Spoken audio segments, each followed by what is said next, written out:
we'll fire up to Russian cash tables and hope for the best.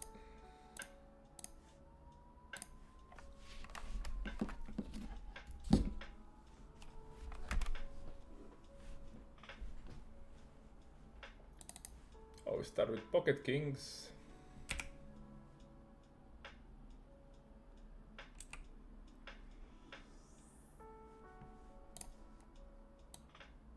Everybody folds.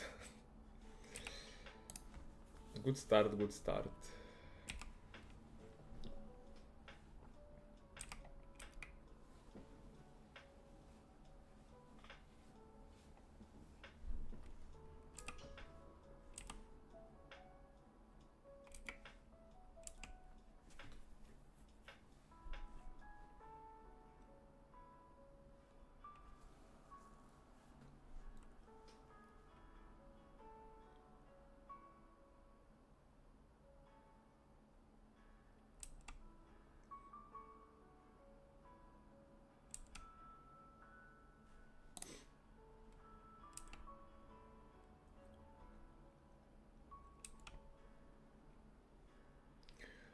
We isolate a recreational with pocket eights.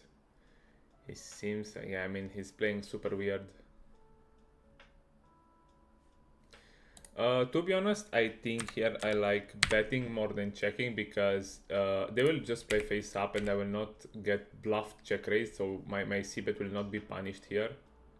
And I can still get called by hands like pocket fours, pocket fives, pocket sevens, and here against... Yeah, here I'm sure that I'm up against a set, so I can just fold or at least ace queen plus. And here ace queen off, in theory it's a call. Yeah, let's call this time. He goes for the bet. He's like, yeah, he's definitely range betting. We just call.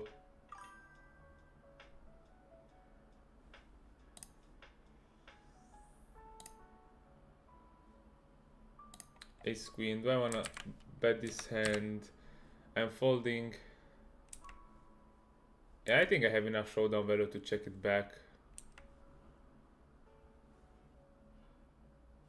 And river, I'm still beating ace jack, so I think I'll just go to showdown with ace queen here. Yeah, no problem. And here with the 7, I have a value bet.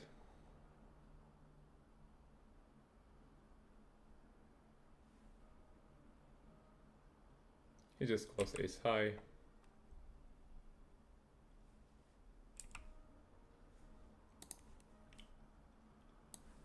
Here I don't need to bluff all my hands, I think here, because he will give up on the turn quite a lot.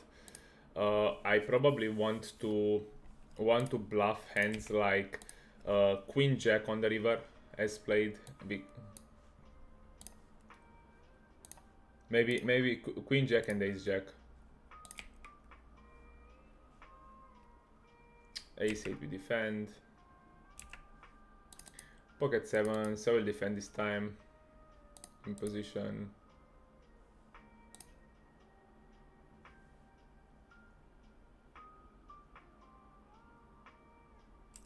Against the small size, I think I have a clear call.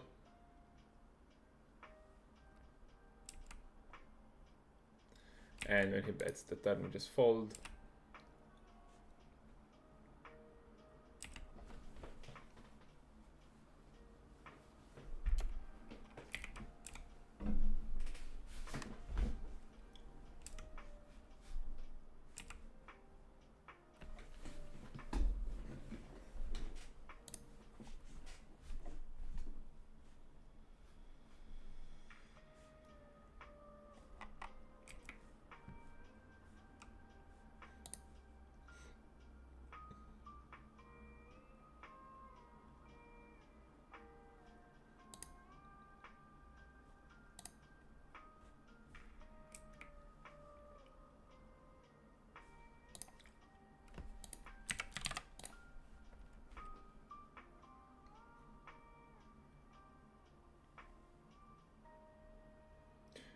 And river, I don't think I'll get too much value here by betting against this specific player.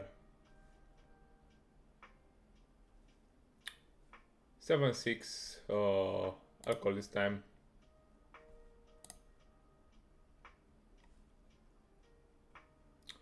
Flop, I mean, we could go for some check raises probably, or check calling. Check call is also fine. Not the greatest turn. He checks and basically on the river. Yeah, on this dry run out, I think king high it's a good bluff.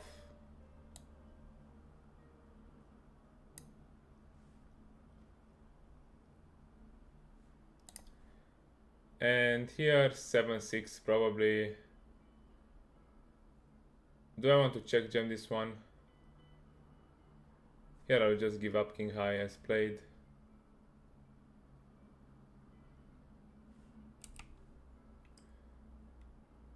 I mean, I'll just fold this time. I mean, I would bluff a hand like 6-5 probably.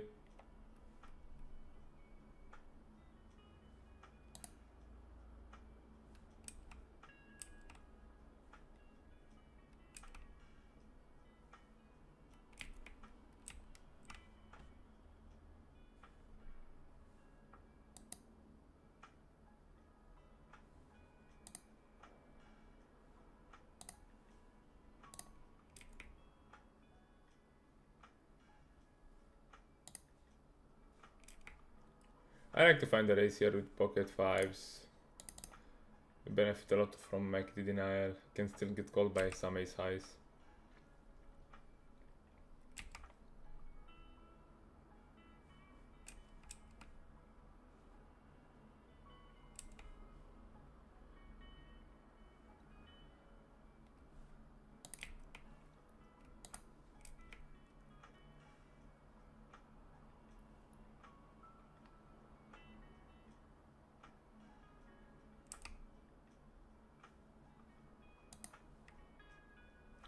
Starting off with a range bet here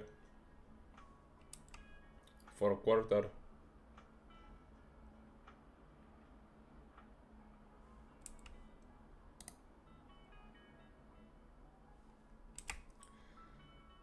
I think I like to take the 8-7 and go for the triple barrel bluff here, because I think I can fold the king by the river and I'm blocking pocket eights, which is call down in his range, so I don't mind going bet. Yeah, and here probably I think I'm going. I mean, do I want to shove? I'm folding pocket nines, pocket tens, pocket jacks with a club maybe.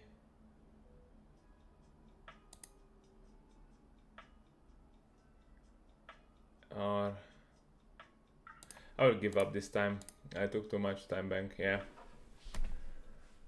Pocket tens with a club is folding the river if the straight is not completing. If the flush is not completing.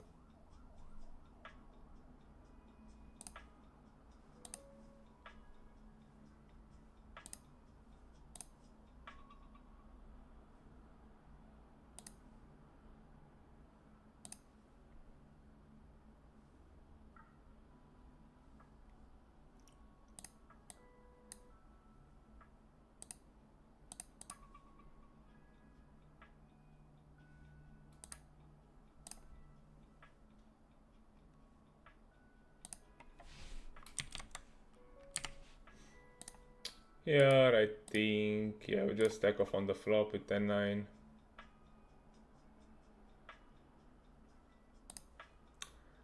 Here probably we still continue barreling this one.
Yes, yes. Hey mate, I just starting this year. I mean, I started playing only two tables, even off stream, because I think I mean, the quality of my game is much higher while playing two tables compared to two tables, compared to four tables. So yeah, this year I will try, or at least in the first part of this year, I will try to focus on the quality of my game and improving my skills. And I think the best way to do it is just to play two tables, very focused, and analyze my hands after the sessions. I think that's my approach for the first part of this year, and probably after that I will move up to NL 500 and play there. But I still think that for streaming, Russian cash is a more enjoyable format.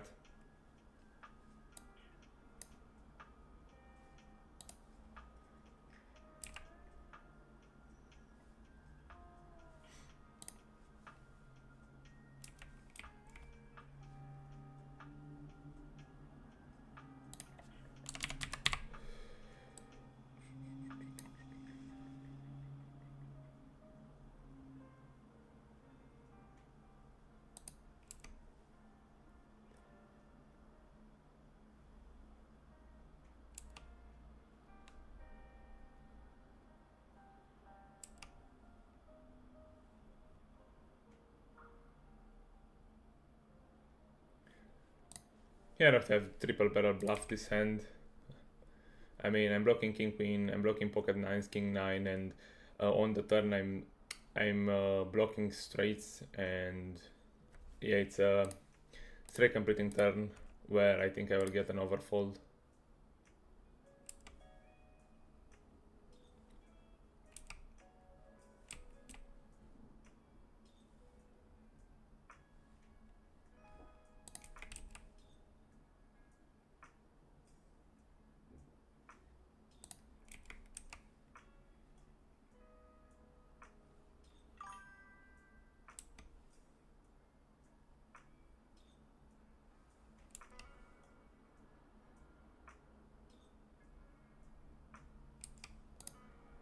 Maybe seems a tight fold, but yeah, I think that this guy is, yeah, it's nitty, so I don't think I have any EV in calling there.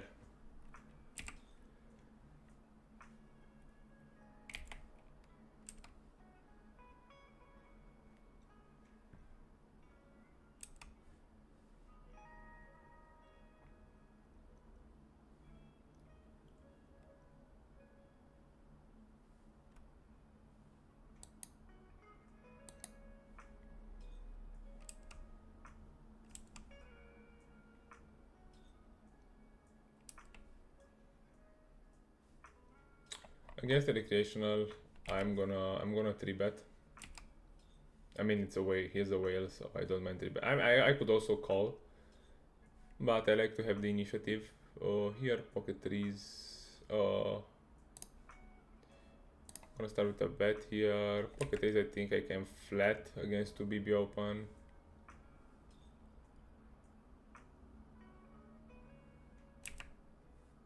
Okay, he just folds.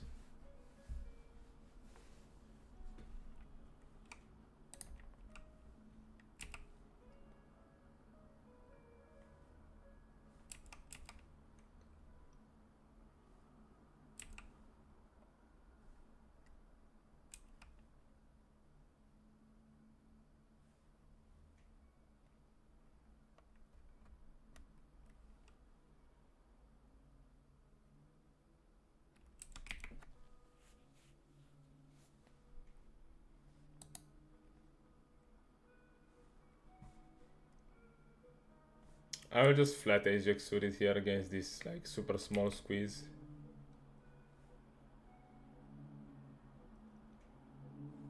He snap checks. I expect his range to be weaker.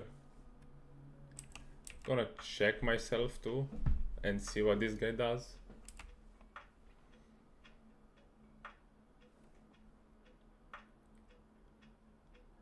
He bets 2 BBs.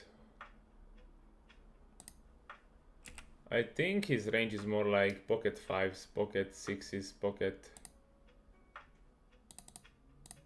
8s.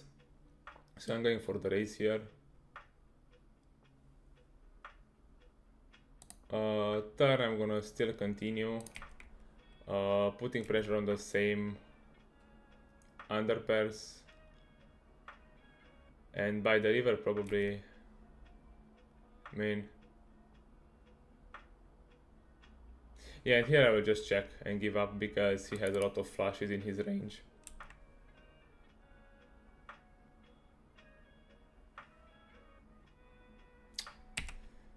Yep. Maybe I should not have raised the flop.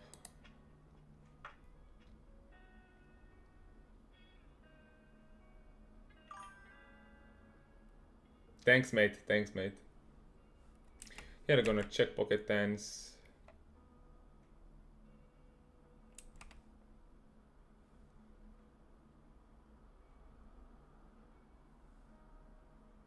And here we are blocking his bluffs, and yeah, we are not bad bluff catcher.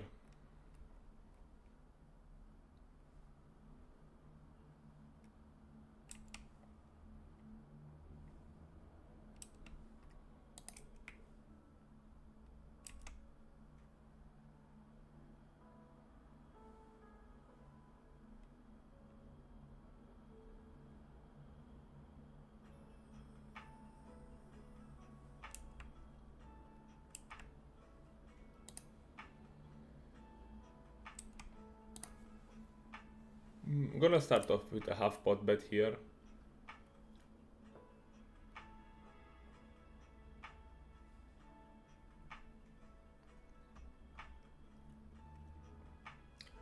We get raised.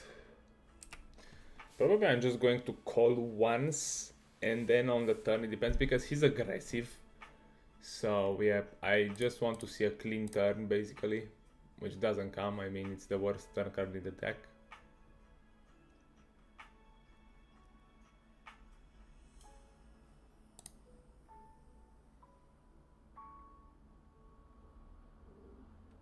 Yeah, I mean, it is gonna fall, nothing I can do.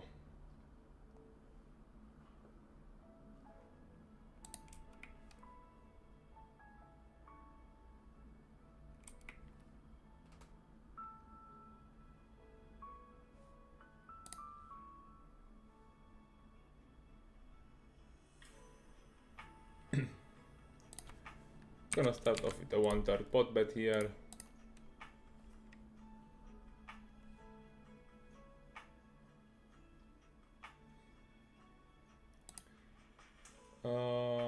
Here again 1/3.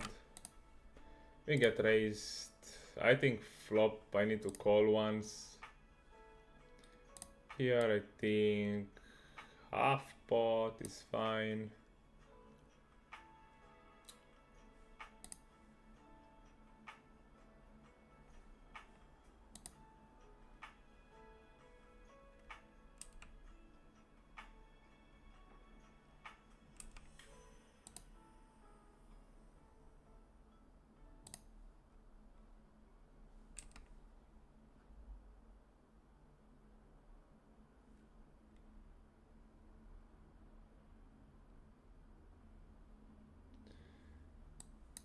And as played, he's probably wrapping ace queen. I mean the same hand.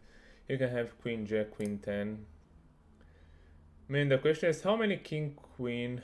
Okay, let's think about his range. He has king queen diamonds, pocket 9s, pocket 8s, and jack 10 for value. So 4 combos, 3, 6, 10. It's like 11 combos that we are losing to. And we beat, I mean, I'm not sure if he has queen jack and queen 10 full frequency. So I think my hand is just a pure call here on the river. Nothing I can do. Okay, he just bluffs. I mean, here we're just going to call with a double gutter and probably going to lead here. I mean,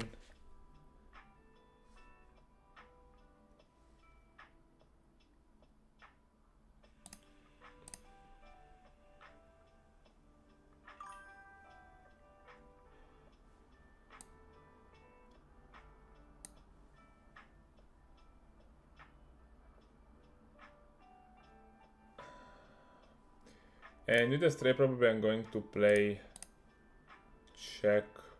Depending on his hand, check jam or check call. I mean, he can have pocket 8s, pocket 7s. Yeah, probably against pot, I just want to check call with a straight here. Yeah. Expected that.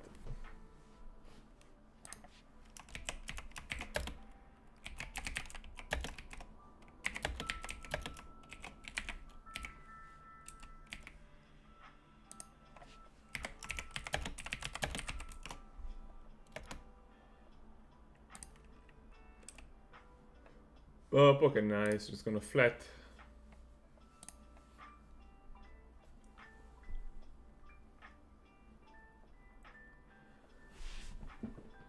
So the smaller the size that the villain is making the 3-bet, the more we want to call because we have a better price, especially in position. And I also think that out of position is the same, but out of positions, to be honest, against the 3-bet, I prefer to 4-bet or fold. Sometimes I'm calling pocket pairs and suited connectors, but for example, suited broadace, I prefer to 4-bet or fold because, yeah, they don't play that good out of position. So if I get like a small, yeah, so out of position, I like to 4-bet or fold. And in position, when the villain 3-bets me to a small size, I just overcall.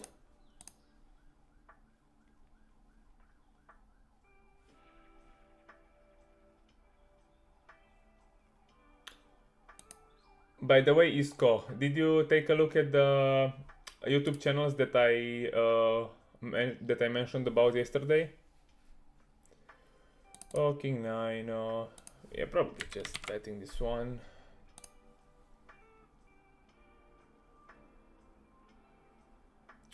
Snap call. Yeah, on this run out I have much better bluff than this one.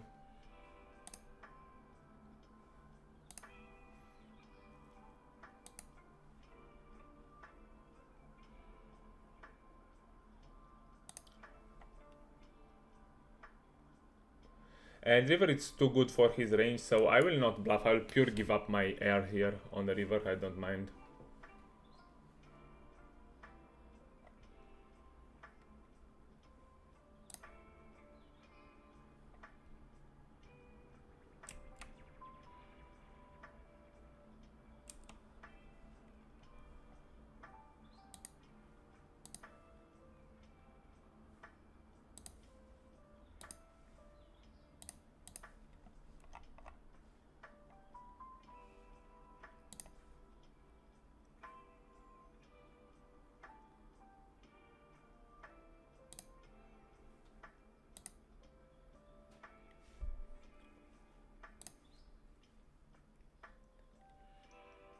We call pocket tens here in position against big blind 3-bet.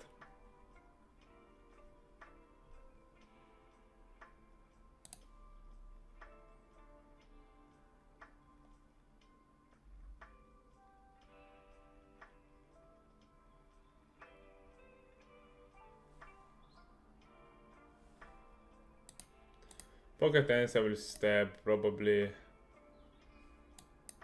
Yeah, half of the time I think it's fine.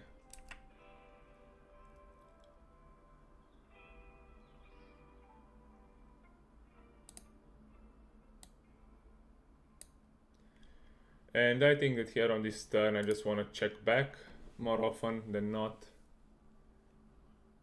I mean,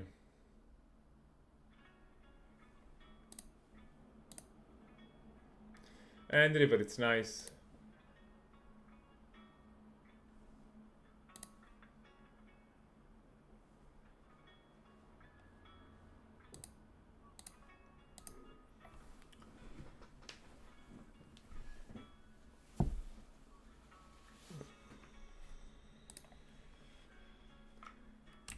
What size do I want to use here? I think I have the best hand 95% of the time. Do I want to just jam this one?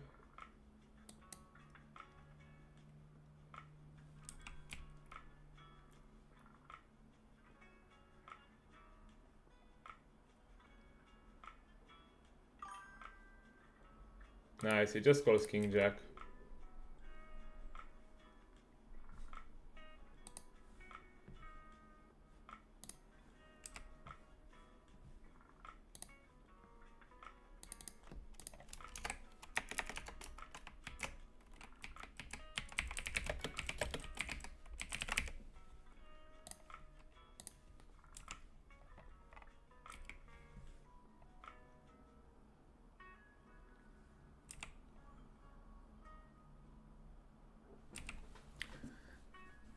Cool. Just try to stick to their content, and yeah, you'll get better.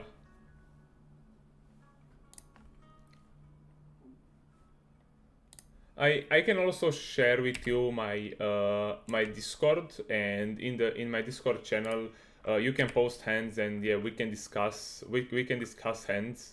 I mean, I don't mind. We can do it, no problem. Ace queen suited, I'm gonna flat. So, okay, here I think I could go both 1/3. Here, just going to overbet this one.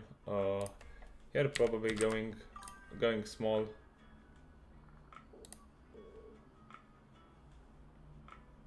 And river going again small. Looking to get value from pocket 9s, pocket 10s, pocket jacks. And king queen. And here on the river, here I'll just, yeah, he raises on the river. And here do I want to jam against ace jack? Ah, fuck it, I timed out. What do I want to do here?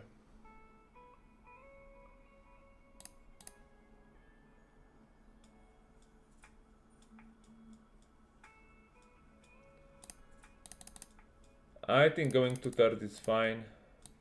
Jamming is also fine. Yeah, let's go for the jam.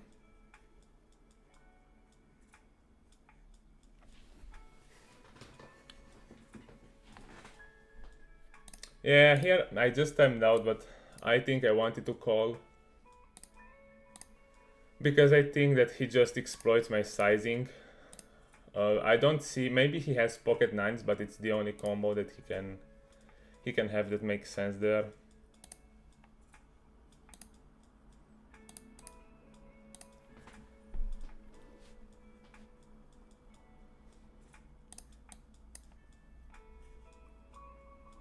Raising the flop against the recreational, totally fine here. The small pair.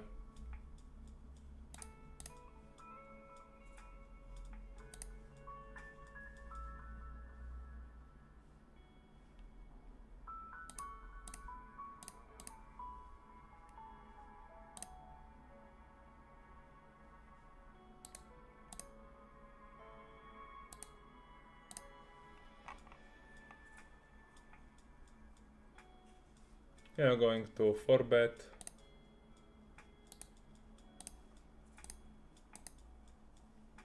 They're gonna call in position.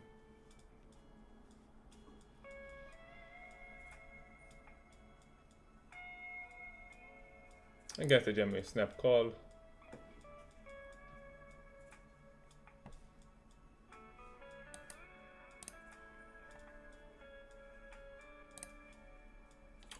What do we wanna do here? Do we wanna call? Man.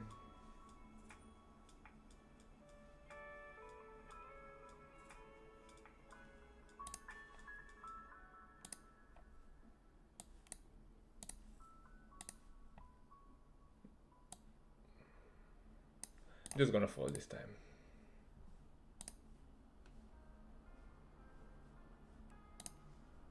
I mean, it seems nitty, but I think his range is too strong there. So he could definitely go for one and done with ace king, but yeah, in the same time he has a lot of... I mean, I would definitely jam probably pocket queens there and pocket jacks, sometimes jamming, so I think it's fine, but otherwise I think folding is okay.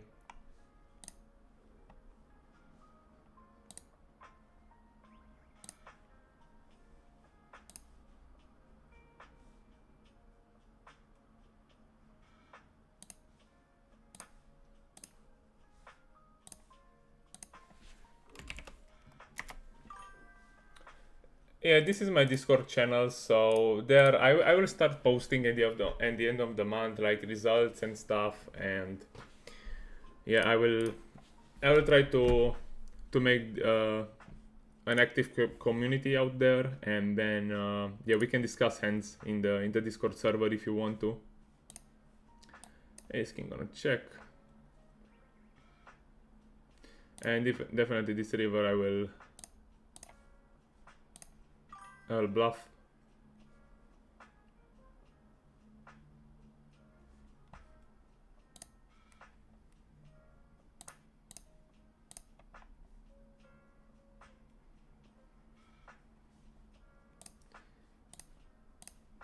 Nice, nice. Okay, then just, I mean, if you need like advice or something, or just write it down there.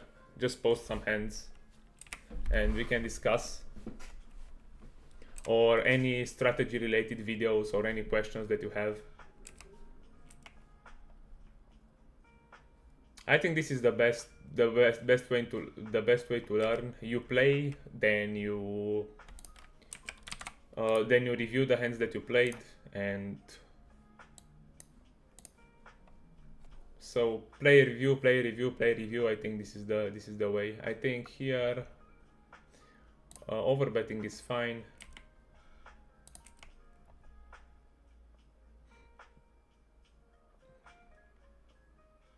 Here is do we want to jam this one in? When he can have 10-9. I think jamming Queen Jack makes sense. Is he doing this with combo draws is the question. I mean, Queen Jack diamonds, 6-7 diamonds, 4-6 diamonds. Man.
I'm gonna call the flop here.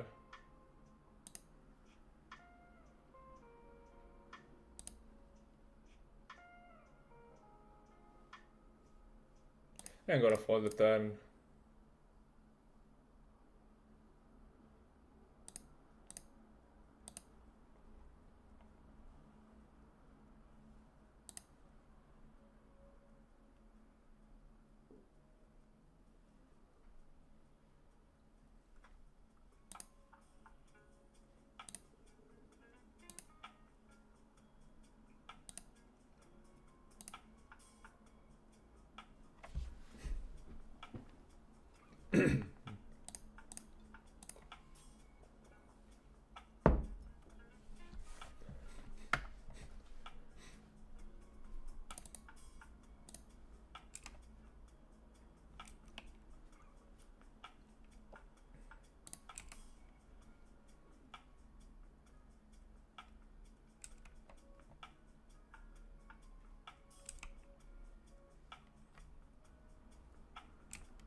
Just MBB, what is this? It should be like double bomb pot on Fridays. What happened?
Yes, definitely we are checking hard stats. I mean that's more important than the charts. So charts are just a baseline that we use against unknown opponents, but I think that we always have to take into account the HUD. Like back in the day when I played on Poker Stars, I had a really complex HUD with like more than 100 stats that which I learned by heart. So I knew where to look for each stat, like in 3-bet pots, in 4-bet pots, pre-flop, on the flop, like in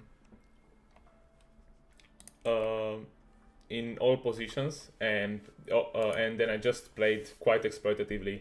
Actually, in the beginning, I did not even study when playing on PokerStars. I just played based on stats, so I just went full explo mode, which was uh, in the time super good for that limits like NL10, NL25, NL50.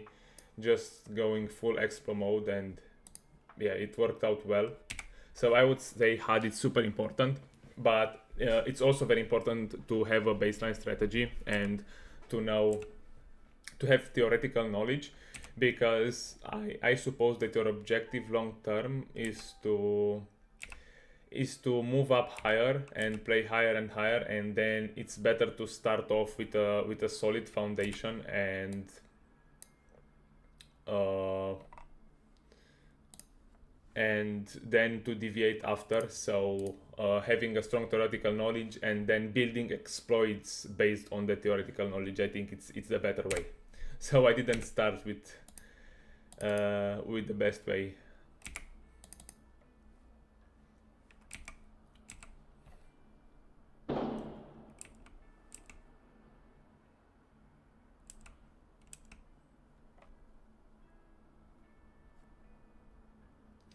I mean, if I see that somebody's having like uh, I don't know, 3% three betting range, I'm defending super tight, and I'm never slow playing my value. So I think this would be the adjustments.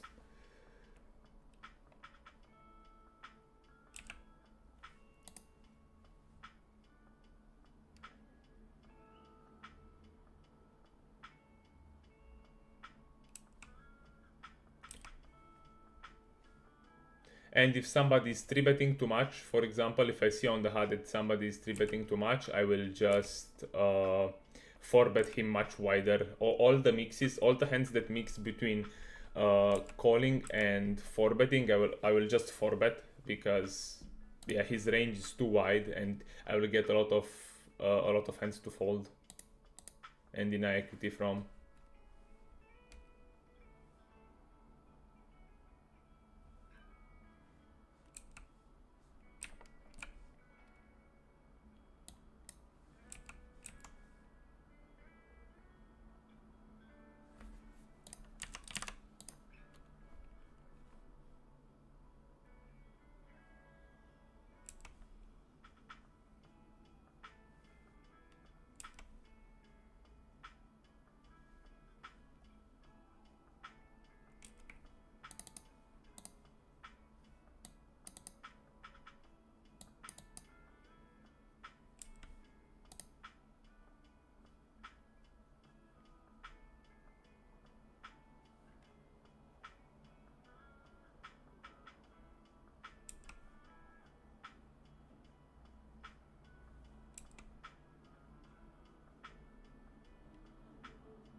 He snap calls here. When he snap calls, I expect him to have a bunch of pairs.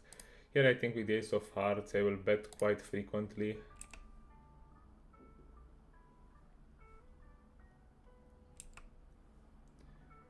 Uh, turn, I still think I'm barreling this one quite aggressively, looking to continue on a heart or on a spade river, and when I get check jam, I'm just folding.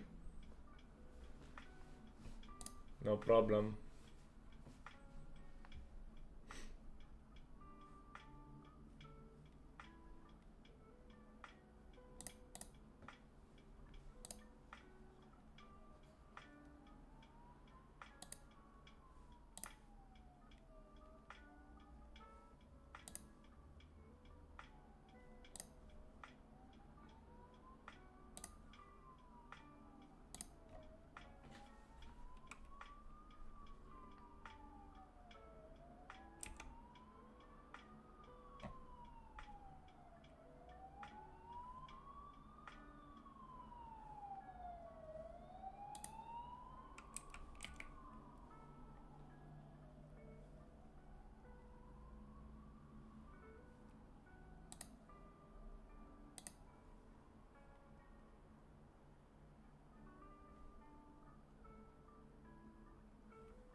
Get raised on the turn, which is not good, but I still think I'm gonna continue once.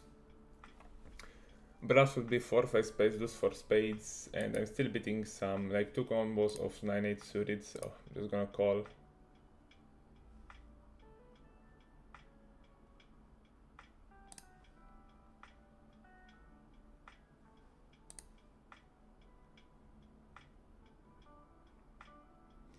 And river, yeah, probably. Do I get value from ace-8 and 9-8 here in this line?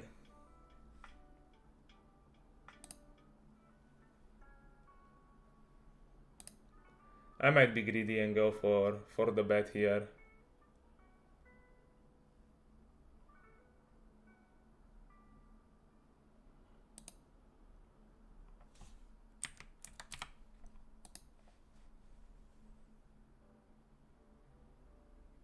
Nice. Here I still think we want to continue a decent amount of the time at ace-jack. We get it from king-jack, queen-jack.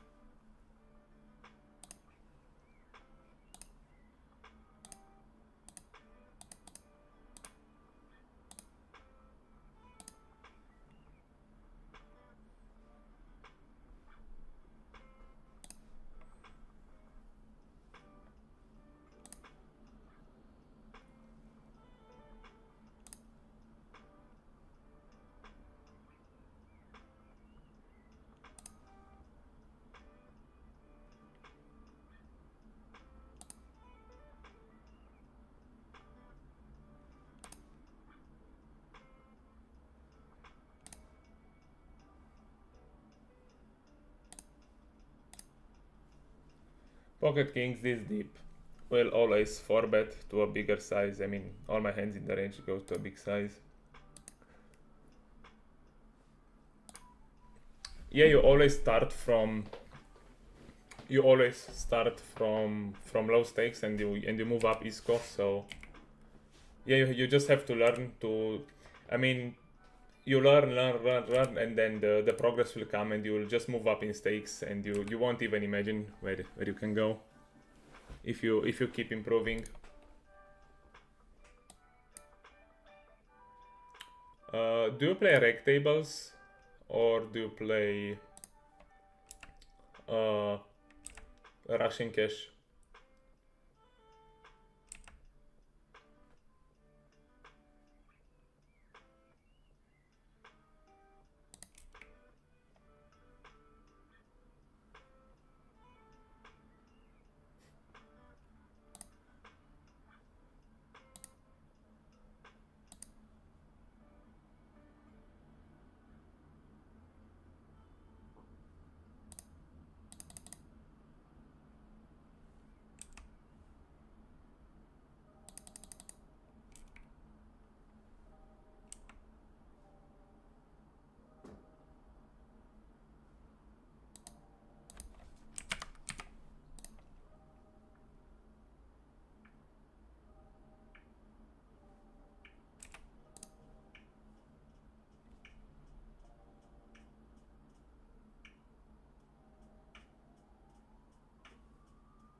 And here we just have to jam this one in.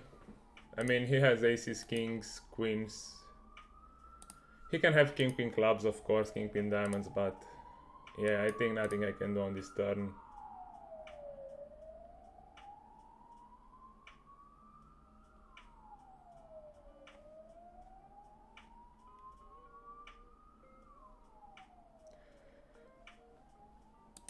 He can also have ace jack clubs, king jack clubs, and yeah, hands like that.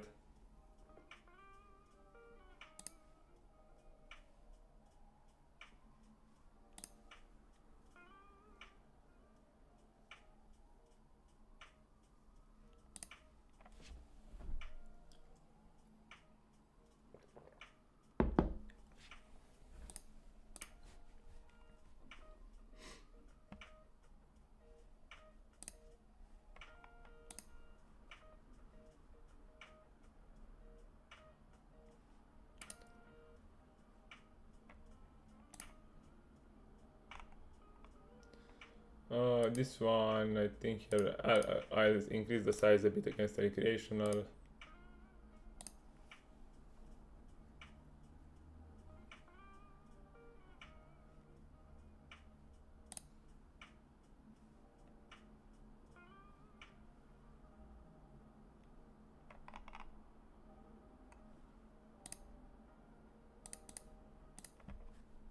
Going a bit bigger, being deeper with the 3-bet.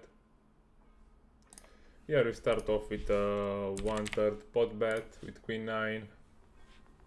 Gonna continue on a lot of turns. Yeah, on the 6 will definitely continue. 6 is actually a good card as it reduces the combos of 6s in his range.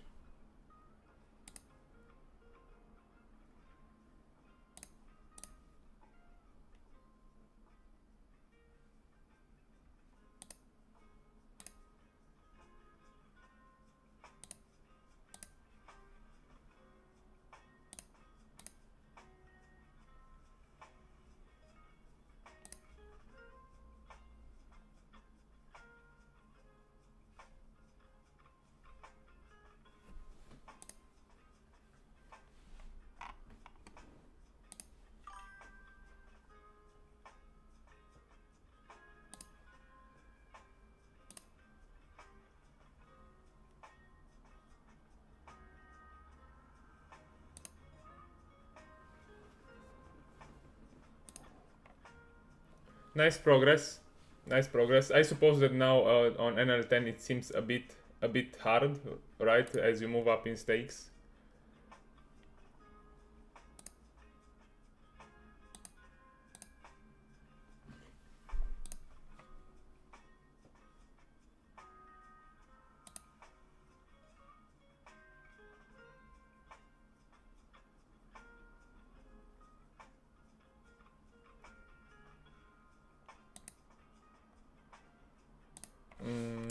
We'll pot this one and basically continuing only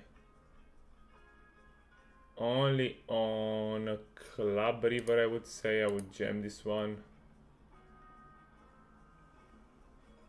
Nice.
Just added you on Disco.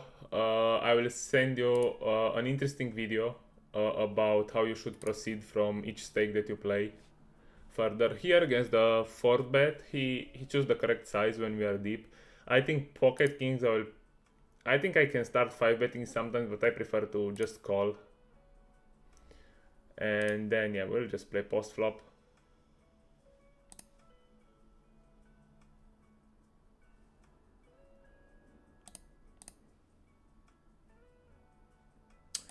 Flop, I think my step size should be something like 1/3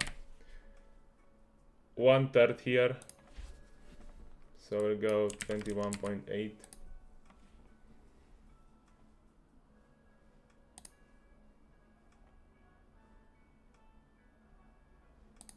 Nice.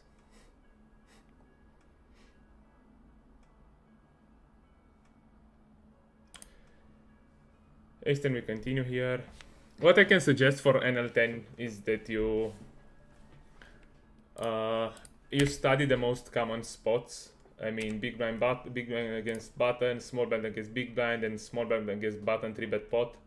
I mean, if you learn to play these spots, you'll do very well. These are the most common spots and the highest EV ones. Here we're gonna start with a small flop c-bet with ace queen. Probably not range betting this deep, but ace queen definitely wants to put a bet in there.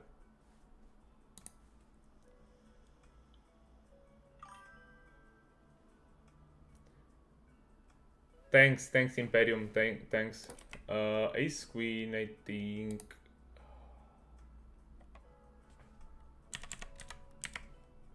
Probably still gonna bet for value.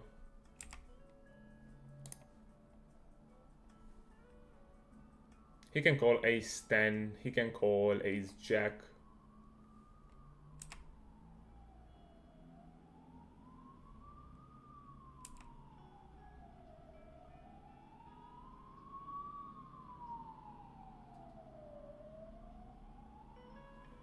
He calls. He might have like 4-5, but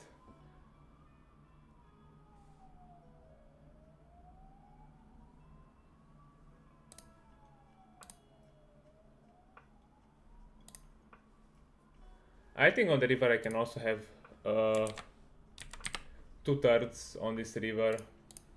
I mean,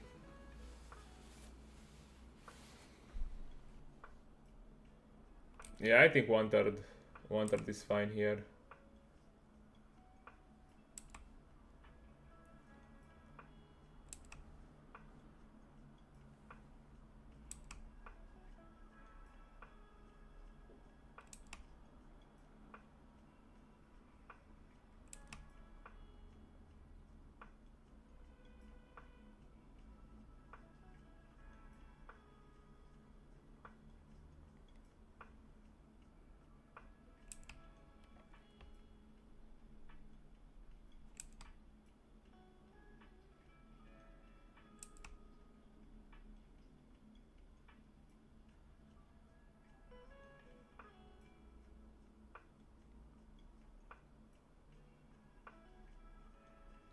Bluffs in this sizing could be something like 9-10.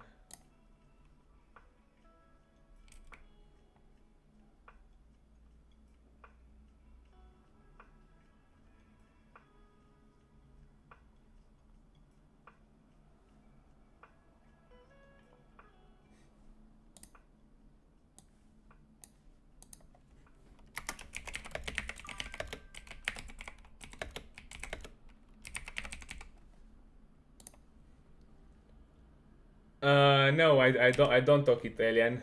I'm Romanian. I don't know Italian. I actually have an aunt who's living in Italy. I think around Venezia. I think in that area. I've been visiting her when I was a child. I learned a bit of words in Italian, but I don't speak Italian at all.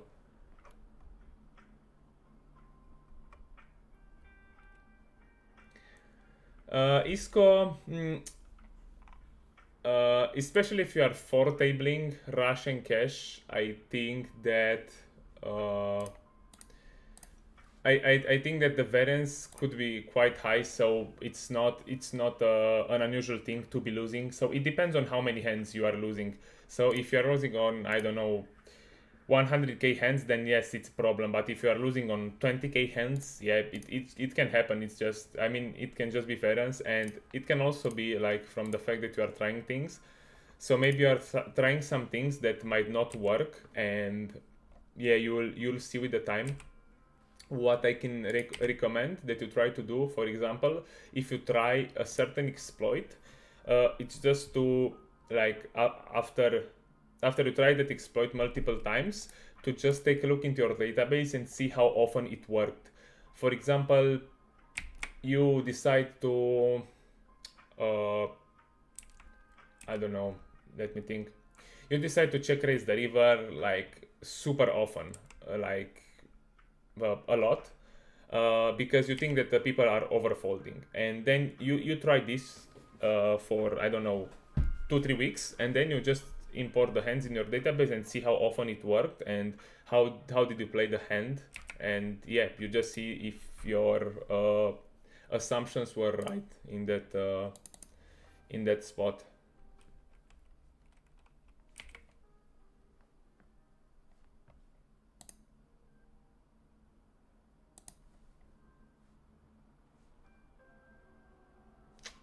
Yeah, with that much money in the pot, we are just going to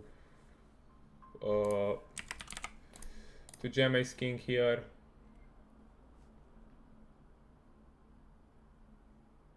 Guy calls, ace king, same hand, and we might win it.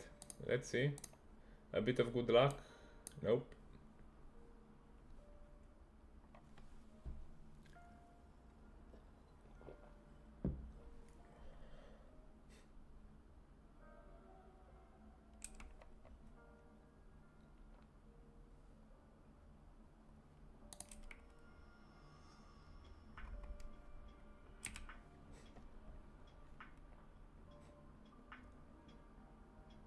I mean, if more people would be interested, I mean, if more people are interested, I would be down to doing like even like a study session on stream after the session sometimes. I mean, just to see how I analyze my hands and how I go through the hands, or I can do, I don't know, a specific study spot on the stream. I mean, I wouldn't mind, but I want more people to be interesting, so that we are more people on stream when doing it.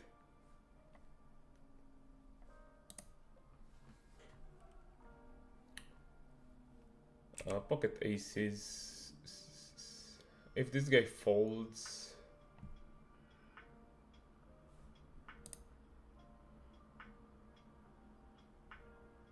okay, he jams, so the hand plays itself. We'll just tank a bit so that we are not just snapping it off.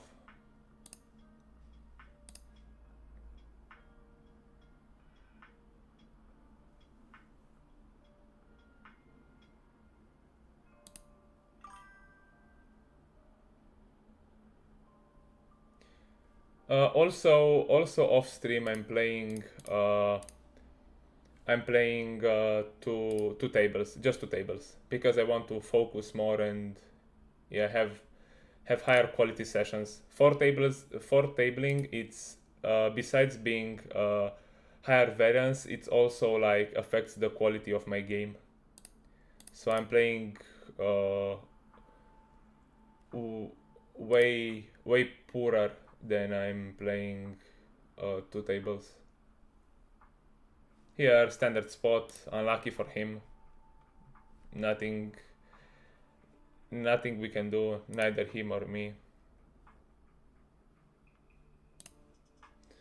Oh, king 9, this board, yeah, I think I can range.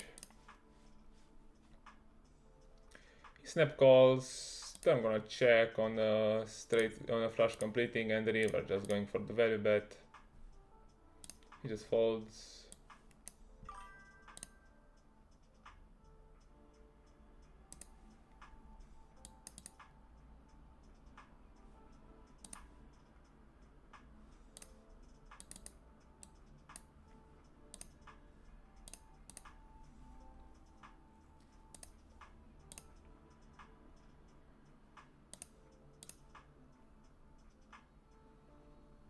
Okay, I see the first person interesting in a live study session.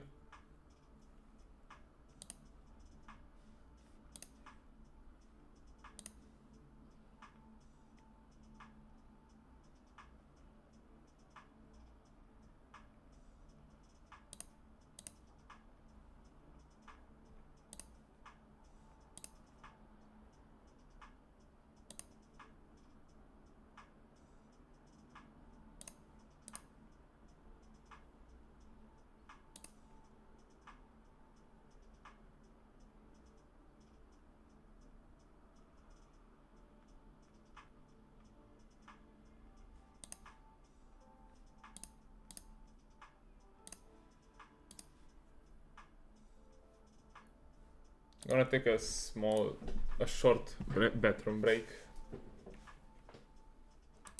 after this hand. Yeah, I can 4-bet sometimes, a bit hard because we are deeper. I mean, cold 4-betting here it's fine because he will not jam anymore. Jacks, queens, and tens, and I can put a ton of pressure on those hands post flop when a king or an ace arrive on the flop.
Back.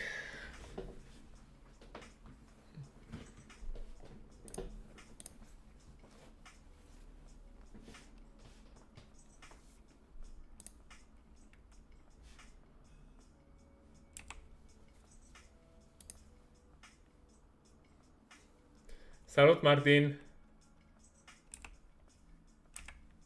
Facem. Nu știu exact când, nu știu dacă chiar astăzi după sesiune, dar o să fac o sesiune de live study.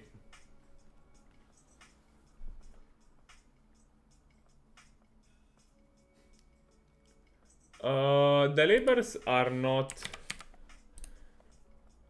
not secret, but I cannot go into detail.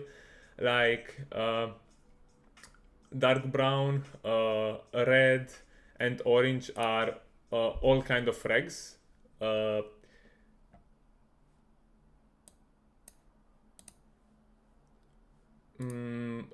Green is recreational, like fish, and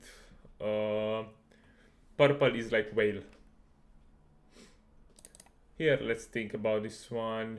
I definitely want to bet because I block his betting range on the river and I unblock his checkback range, so it will get checked too often. But in terms of sizings, I have to see. Yeah, I think I think in reality, because people are not bluff raising enough on the river and value raising thin enough, I just prefer to go big with my hand than to go to a smaller size and wait to get raised. Nice. Yeah, exactly.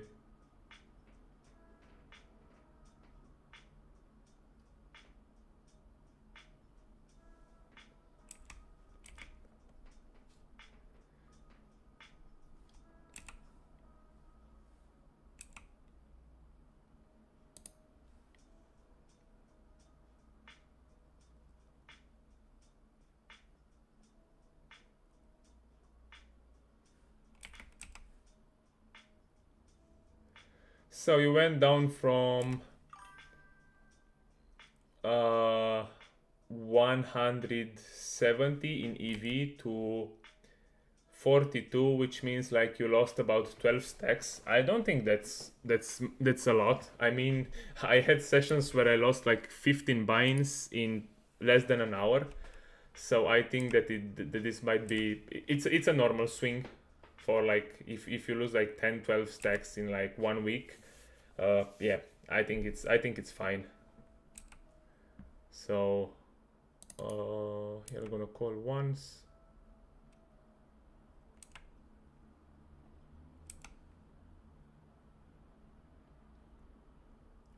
So don't worry, but still you need to take a look at your game. You need to analyze your sessions and see what you did wrong, what you did right. One good thing will be to after each session to take a look at the biggest pots you played, and yeah, you can take a look at all the pots that were more than 20 BBs and see if you played them well or not. Against this specific opponent, I will go for the bet. Here, ace queen, ace king. I think I'll play just 3/4 of check or check against this guy. I mean, he might be aggressive against me. And I think my hand. Do I wanna raise with the king of diamonds? I think I can. It's fine.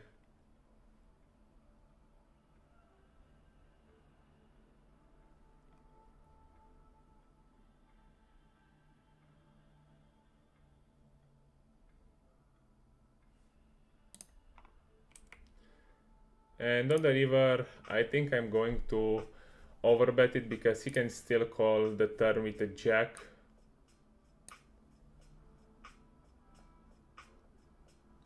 And I'm putting the max pressure on a hand like 5-6, 5-7. So I don't mind bluffing my hand here.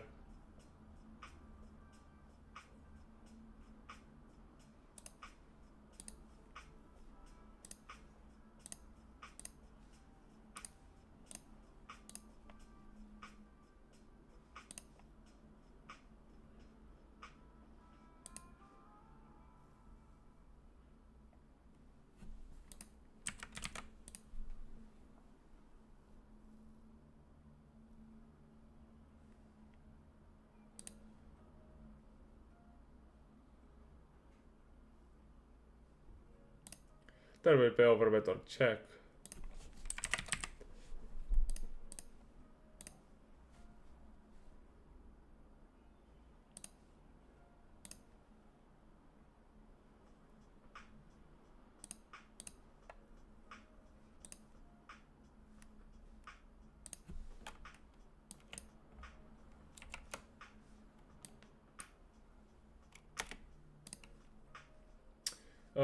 This board probably I prefer to play 3/4 of check.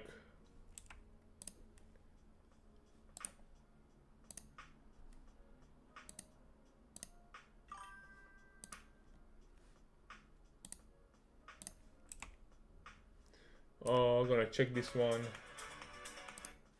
And river, I think in the check down line I can go for the overbet here with king 9, blocking pocket nines.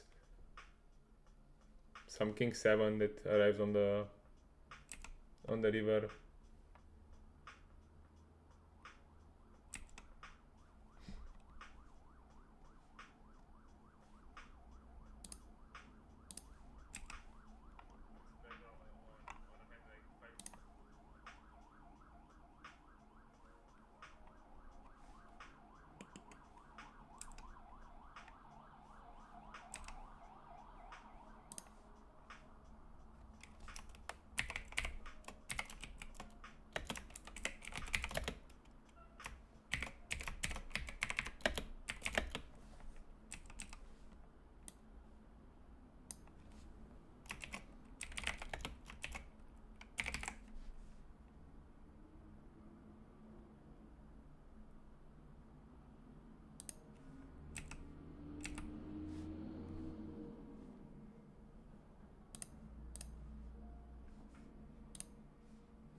Yes, the creation live, just prefer to 3-bet and apply pressure against 2x open.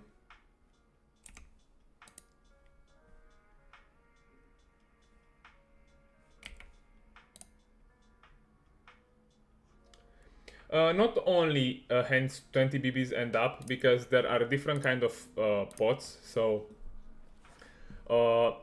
you have big pots, medium pots, and small pots, and all of them are important. But usually I prefer to take, yes, the ones that are 20 BBs and over. So the big ones, but also the small ones are very important. Here I think if I bet I'm gonna get called by Jack 10, Jack 9 maybe. Here I think on the turn I can have an overbet size.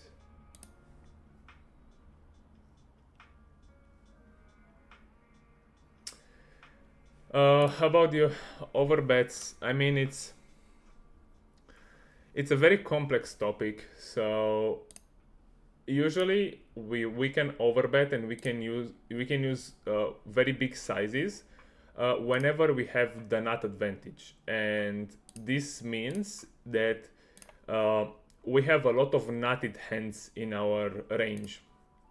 For example, we open button and big blind calls, and let's say flop it's ace king deuce, turn is a 6 and river it's a 7, and we go bet on the river. We can use a big overbet because it's only us that have pocket aces, pocket kings, and pocket deuces from the flop. So it's only us who has ace king. So from the nutted hands, like sets on this board and 2 pair, we have the strongest ones, so we are allowed to overbet on the river. But for example, if the board it's ace king deuce 7 6 and the river brings in a flush, we are no longer overbetting that often. So we can also overbet even in that spot, but not that often, because big blind also has some flushes in his range, which means it's not only us who has the nutted hands. So we have to use like just a big bet, not an overbet.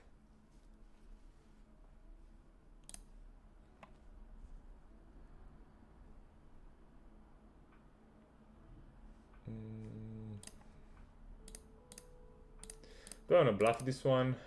Yeah, I think I'm just going to give up with another 3 people in the pot.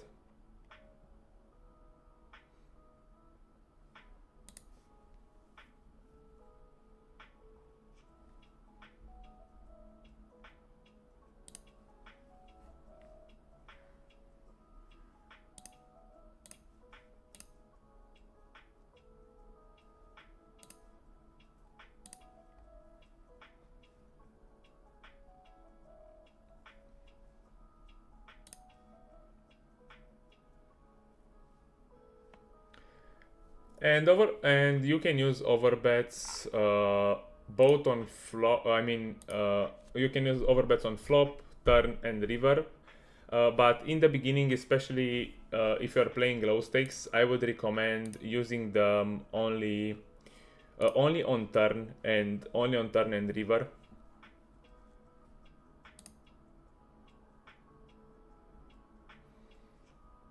Here, I think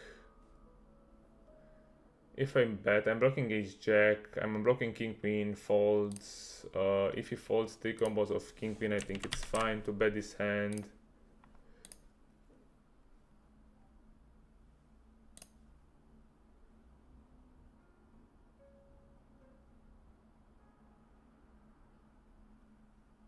And river I will just give up because he has ace queen, ace king in range. I'm blocking ace 10 and ace jack folds, so I think this is the kind of spot that I am gonna bet the turn and give up the river.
Opus 4x. Here just going for the squeeze. I mean for the cold 4-bet.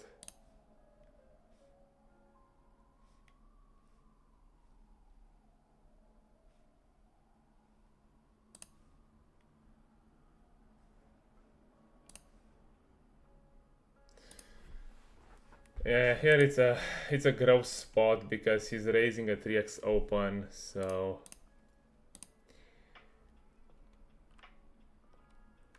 yeah, I mean I have to put, I need 37% equity. Do I have it? He can have ace king quite a bunch, so it's 16 combos of ace king and 12 of, yeah, I think I'm about, yeah, I'm about 37% equity, so yeah, I think it's an okay call here.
Yeah, I'm right at the break-even point there with that call, with that much money in the pot, so it was a fine call.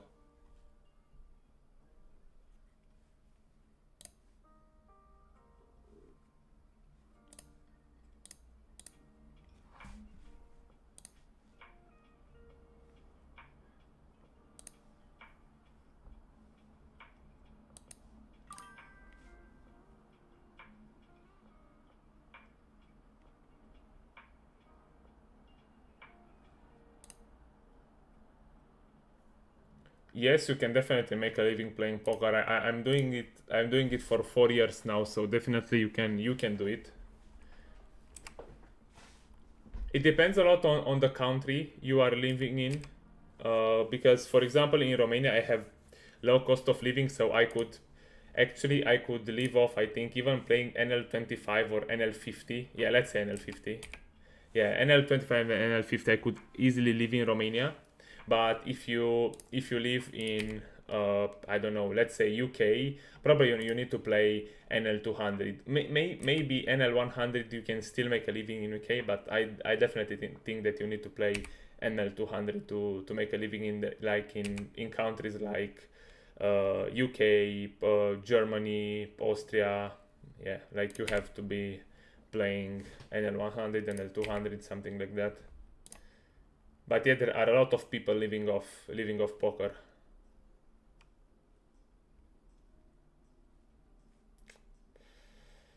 Here going to make a big 4-bet.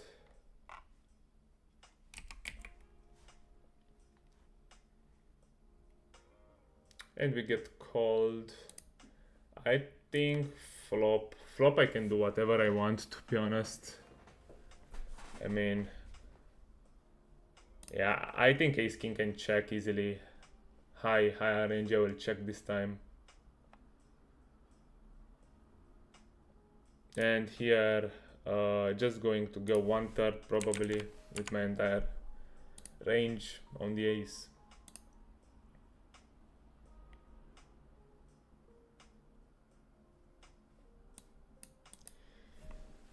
And probably we just stick it in, right? And free rolling against his ace-x. I mean,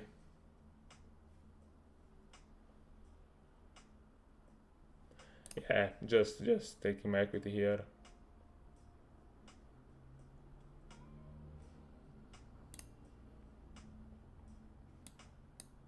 Nice.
I played a bit of NL500, but just some hands because I mean, I tried them a bit, but the tables were not that good in that time, so I just didn't play.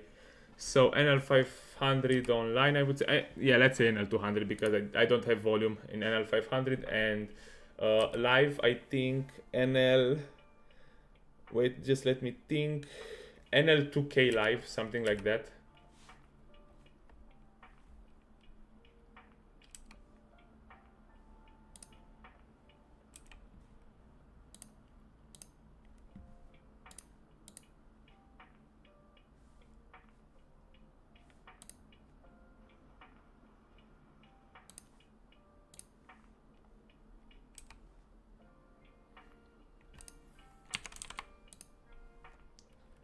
Here, it's more like an equity realization bet against two, I think, passive regulars.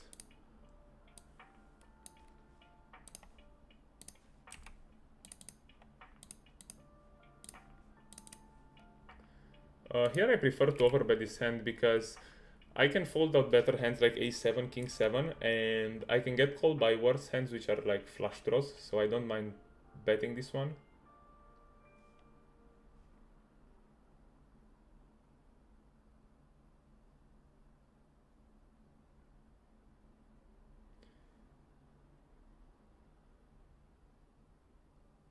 And therefore I'm just going to give up on this ace.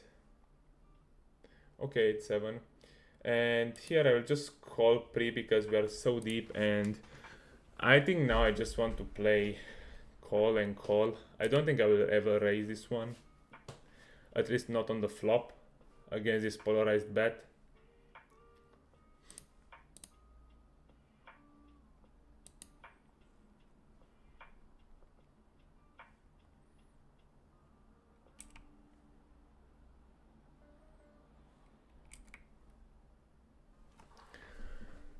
Turn, I don't think I can fold, but I have to lead jam when I hit. And now I hit. I hope he has quads.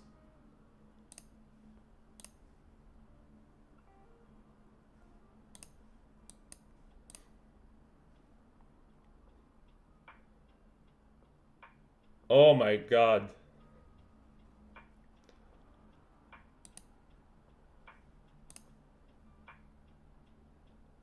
Oh my fucking god.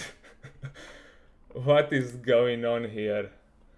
I mean, straight flush. I mean, what the fuck is going on? I mean, he had me beat like until the river. I just like two-outered him. I mean, what the fuck?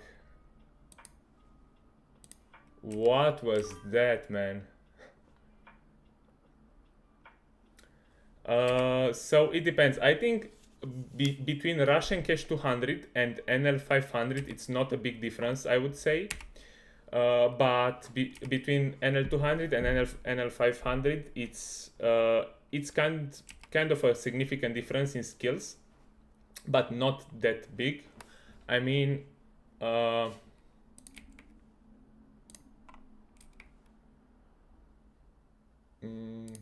just let me play this spot. I mean, when you go one level above, it's not like that big of a difference. Like if you go from NL to 200 to 500, it's not that big of a difference. So you can easily like adapt, and in some weeks, if you run also decent, you can just establish yourself at that state. But if you go from 200 to NL 2K, it's totally a huge difference. So I think at those stakes like NL1K, NL2K, regs study more often, they have more experience, and it's also the money involved. So for example, you have to get accustomed to the money swings that you have, because for example, usually the downswings for a good reg are between, probably you can even have like 40-50 bind swings, even bigger. So if you go to NL1K and lose like 50k, which is a 50 bind downswing, which is normal, I think that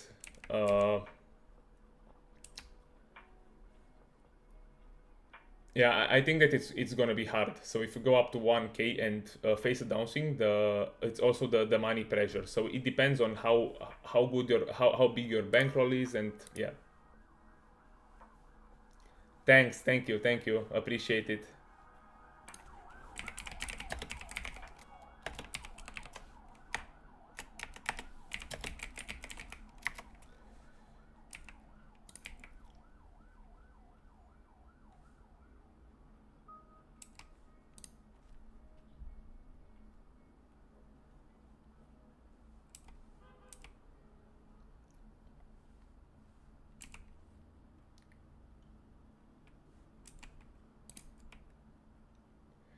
And the higher you go in stakes, the lower the win rates. So for example, if you can get like 4-5s BB at NL200 reg tables, then at NL500 you will get probably 2-3 BB, and at NL1K or 2K you will have 1 BB. And having a 1 BB win rate will result in a lot of swings. So you have to be prepared for the swings. What's also good to do, it's also like table select hard and play only good tables, and also trying to play with, I mean, just with recreationals.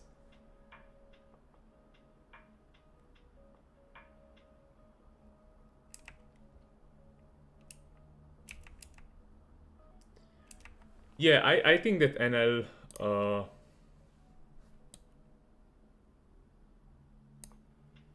definitely like NL2K NL2K player will just crush NL2 probably, but yeah, he still needs to adapt to the pool, but yeah, definitely like it's easy peasy.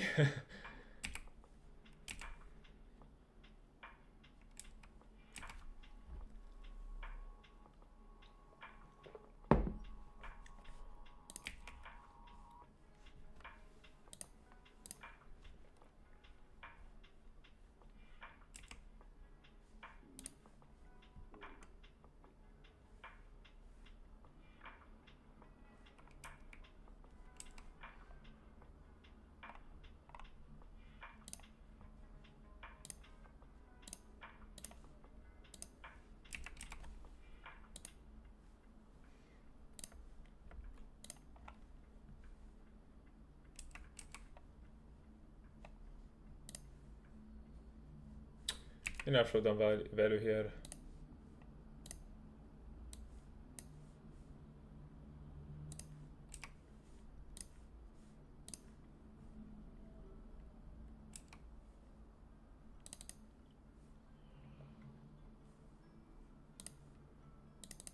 Here, I think this line will be heavily underbluffed because if he has any bluff, he will start stepping on the turn.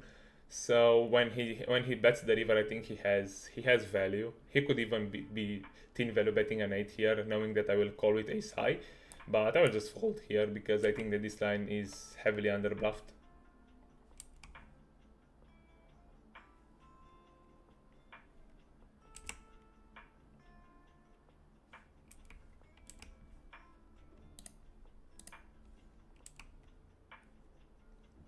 Here going 1/3.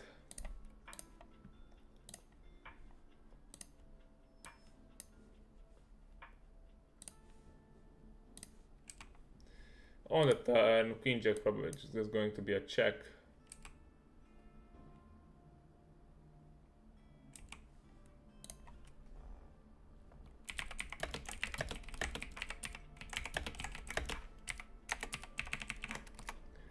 And the river, I think I could even overbet this hand. Do I have overbets? Yeah, I think I have overbets in this line.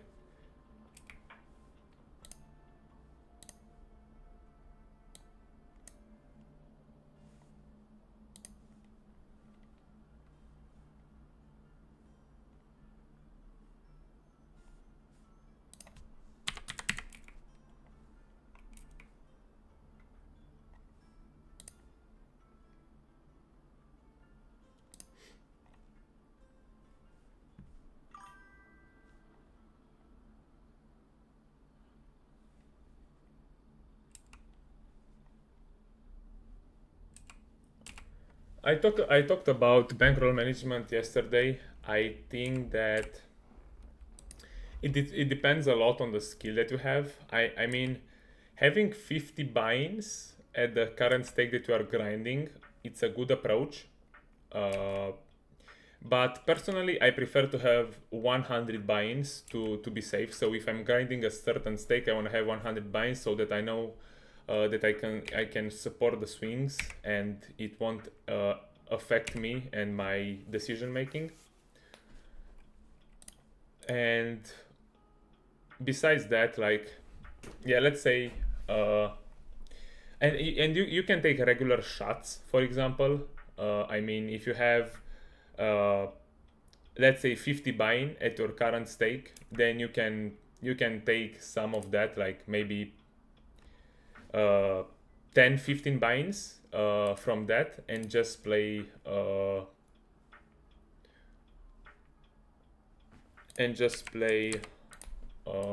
here I will call being a bit deeper, and just take a shot to the next stake. And if you run good, you'll have more money, and maybe you can even establish yourself at that stake. And if you lose that money, you just go back and regrind it. Oh yeah, I'll just fold without a heart. So yeah, 50. Let's say, yeah, for NL10, yeah, you can have 50 buy-ins, like $500, and you can take like $150 out of that and take a shot to to NL25, let's say.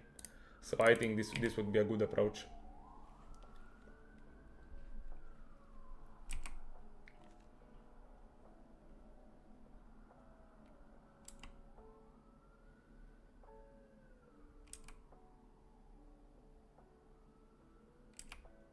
And when you have 1.2k, just start playing like NL25,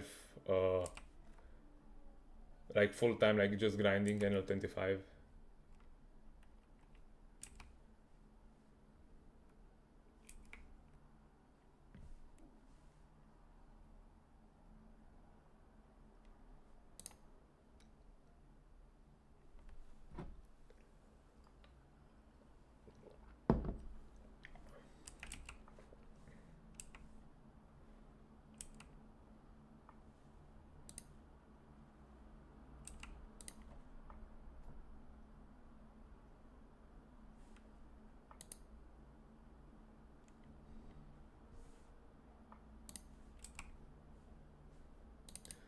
Here I'm blocking bluffs, like queen jacking, queen 10. I will just call once more.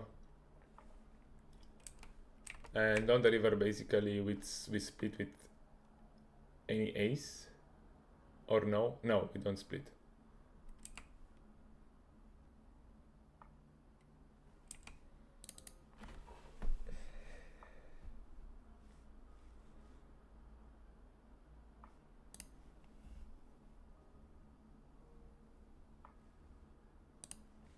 Yeah, maybe it's an overcall by me here. I expected, I mean, yeah, probably he's a very tight player, afraid, and I mean, I expected him to go uh, like an overbet with a king. So when he used that 2/3 sizing, I thought that he might be bluffing sometimes with missed draws.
So I'm going for the 3-bet.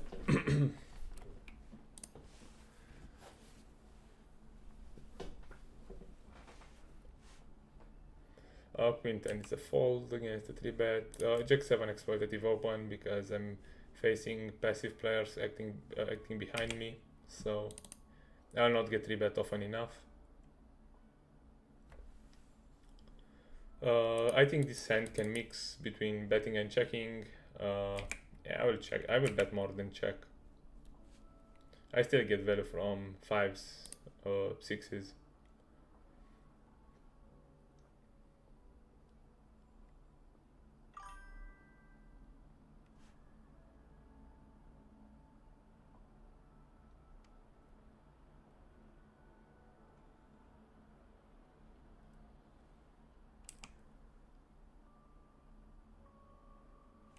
Yeah, just check and bet the river. I think when he does not step on this board, he has a bunch of ace highs in his range. So the ace hits his range quite good here on the turn. And as played probably, I just want to go on turn looking to fold hands like king queen, king jack, stuff like this.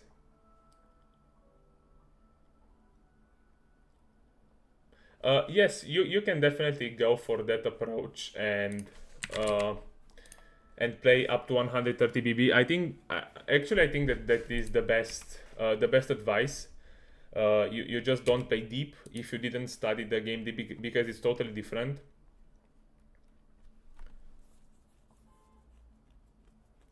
And you will be put in a lot of tough spots when deep. So I mean, at NL10, for example, I mean, at all stakes up to 200, I think people are not studying that much the deep games, so they play quite face up when deep, or we have some of them, they just tend to spew sometimes. So I think that, yeah, like you can play even deep, but I would recommend also playing up to 130 BBs, something like that, and you just reset the stack.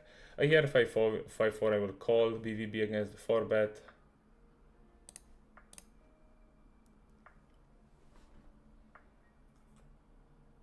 Yeah, and against the big bet, we just fold.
Against super small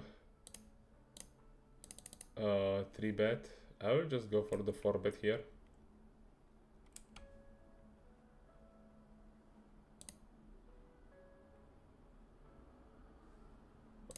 Just gonna bet this hand. I think actually I'm gonna range bet this one. Think it's fine.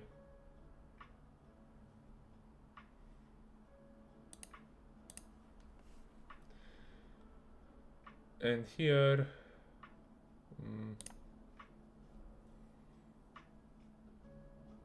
blocking pocket aces, and I'm blocking ace queen folds, ace king folds. Yeah, I think it's a fine bet here.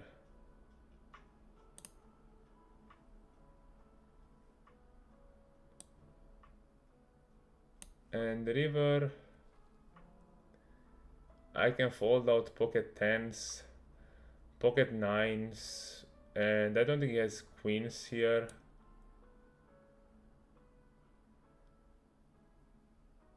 Yeah, I'll just bluff it, I'm not sure. Unlucky, yeah, he's jack. Yeah, I was not sure in this spot, to be honest, how I should approach it, to be honest. I thought that he will have nines. Yeah, actually it's a spew. Yeah, it's a spew by me. I think I spewed that hand. Yeah. Because already from the only hand that he can fold is pocket tens, and he has a bunch of, yeah, I'm not blocking ace jack, which is bad. So I think my blockers are kind of bad, so I should have just give up the river, if not give up the turn. So yeah, I think I made a mistake there. Just spewed like 50 big blinds.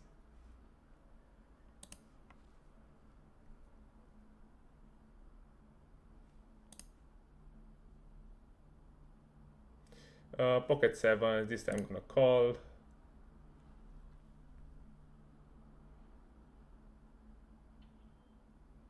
Against a massive bet, I mean,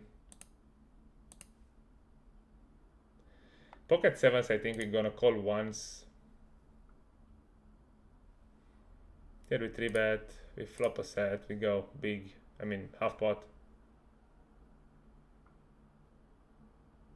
He raises, probably just jam it in here when he raises. Nice, set over set.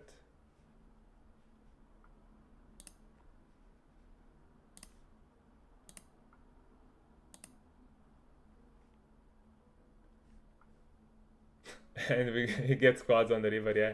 It's fair, it's fair. We also cool up the others. Here I think we just call. Best online poker player, I think it's a broad question, because there are a bunch of guys that are good. I mean, in the Russian cash pool, I don't think there are like super crushers.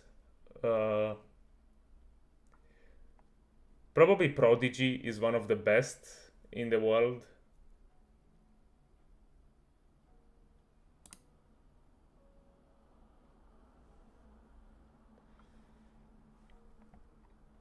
I think that this is a very, very under-bluffed line, so I will just give up on the river.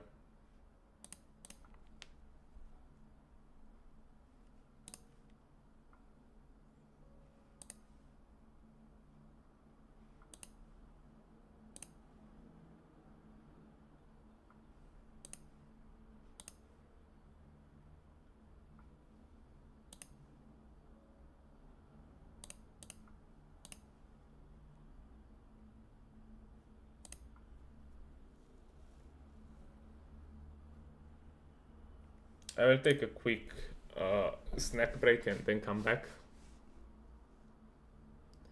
Is those, yeah, we're just gonna 3-bet. Pocket threes, going for at least a double barrel bluff here. We deny some equity, we fold out better pairs. Once we get raised, we just fold. So yeah, gonna be back soon.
And let's go on with the grind.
I prefer to range by this one.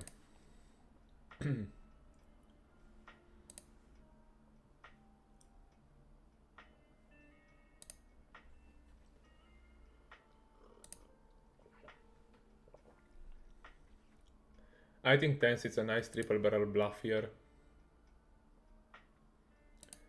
And river will just go for the overbet in this line, blocking. Yeah, I think it's a nice bluff here.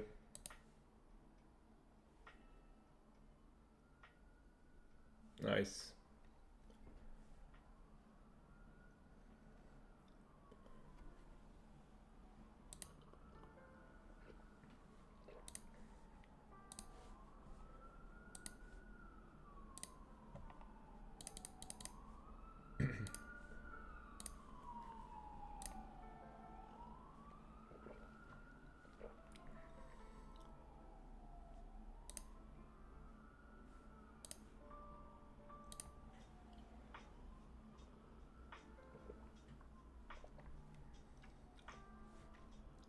With the ace of clubs I will call here.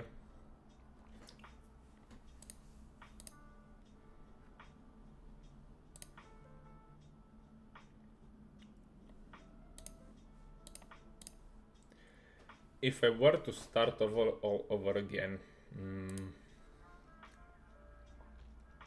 so it depends on the budget. I think I would hire a coach or I would join a CFP. To be honest, there are some good CFPs that you can join with like good deals. So if I want to make it like to a professional, I would definitely join a good CFP.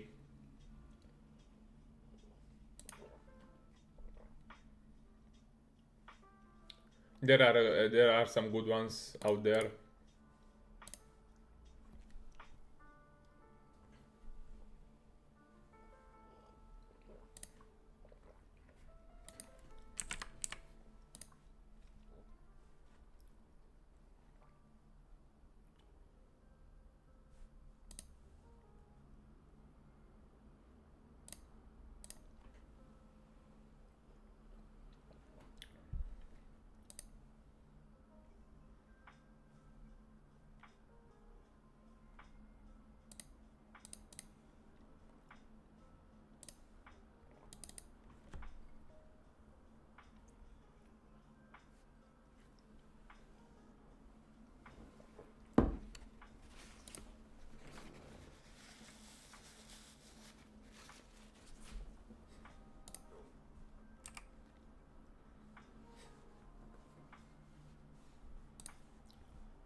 Low frequency play, but I think it overperforms in reality. Overbetting pocket sixes here will fold out a bunch of better hands like pocket sevens, pocket eights, pocket nines.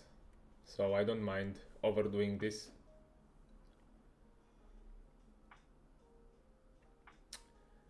And sixes with a heart. I mean,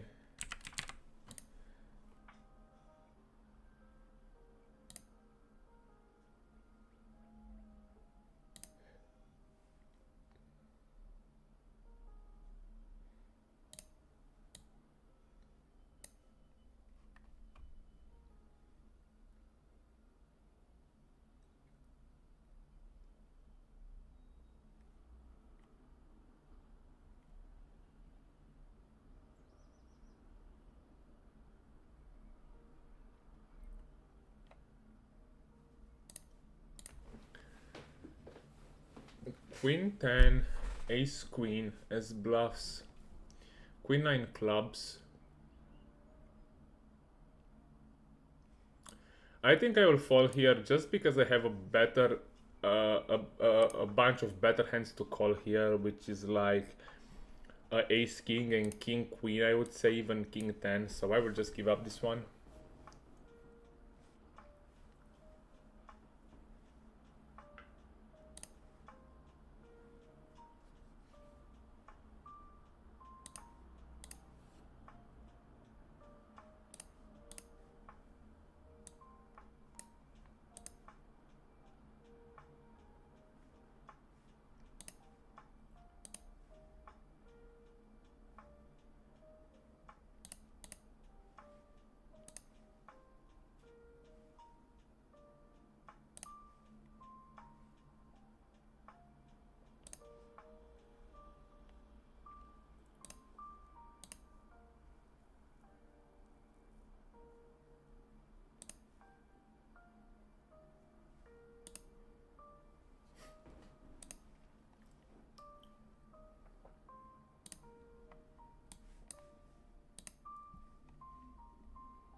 When joining a CFP, usually you have study sessions, and I think you have weekly study sessions, maybe even some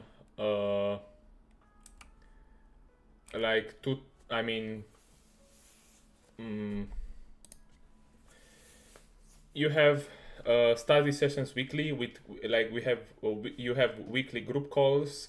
You have you need to post hands in their group and they will answer you, and once a month I think you have an individual call, like one-on-one, where they just analyze your database and your play and then tell you which are your leaks. So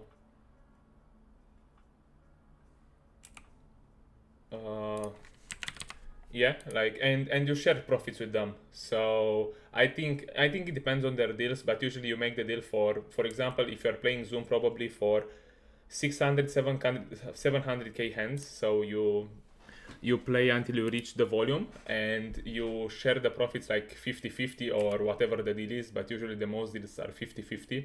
You share the profit with them until the end of the contract.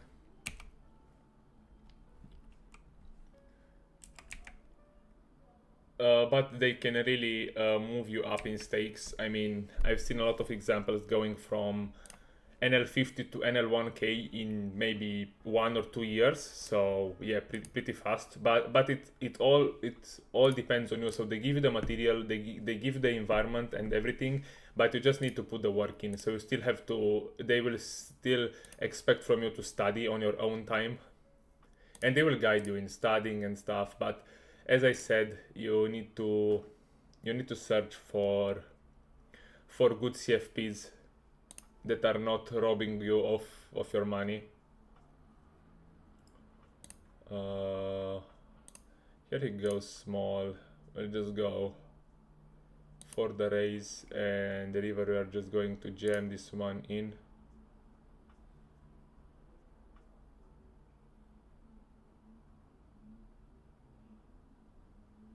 And here I think I have enough showdown value to check.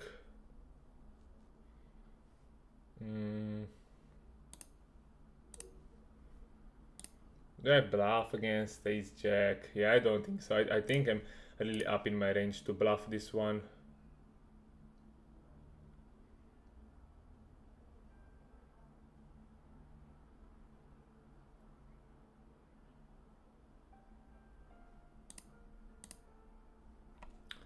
And when he jams, I expect him to have a 10 quite often here.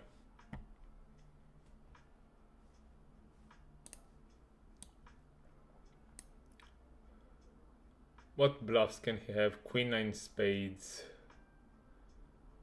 5 6 spades. Yeah, but he has a lot of 10x, like 10 9, 10 8.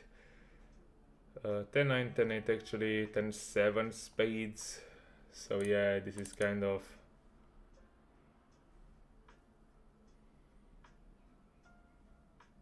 What bluffs can he have? 4 5 spades, 6 7 spades, 8 9 spades, 7 9 spades. But will those hand jam the river is the question here.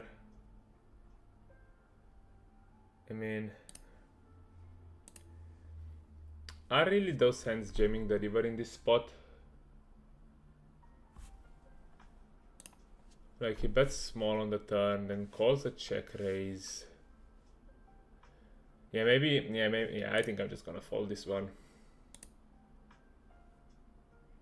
Seems weird, but yeah.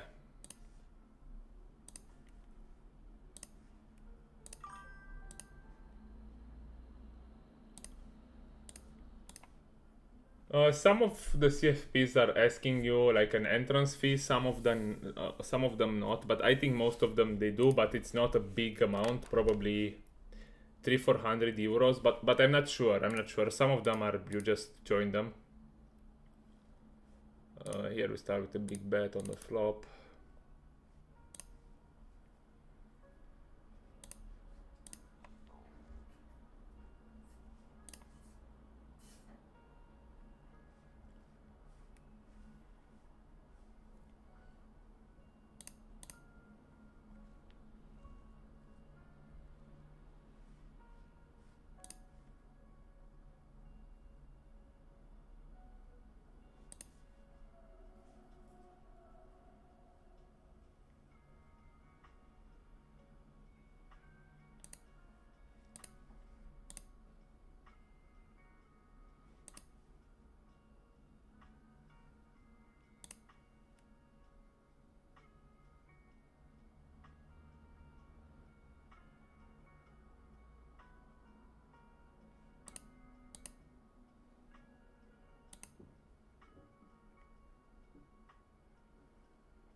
Here we can start off with a range check on this board. It's totally fine. They will do a bunch of mistakes.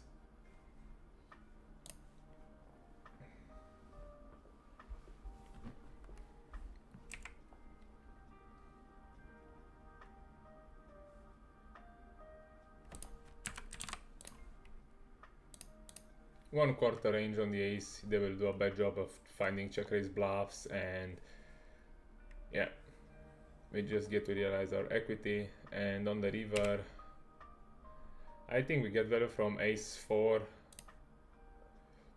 and ace 3, but they are not at full frequency, so yeah, I think specifically against this opponent I prefer just to check. Yeah, ace 4, he had ace 4 this time, which we would have get valued from, but yeah, don't mind checking back.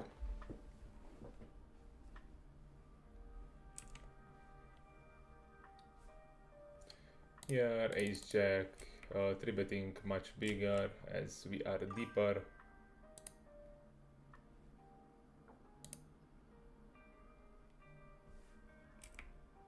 And against the 4-bet fold.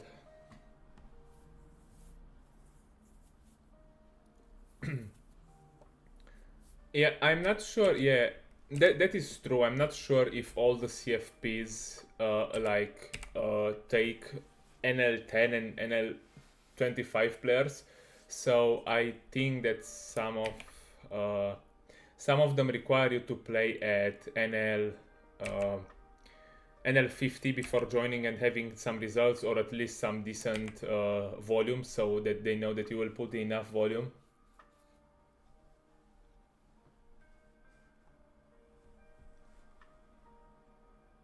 Ace 10 here, it's a call.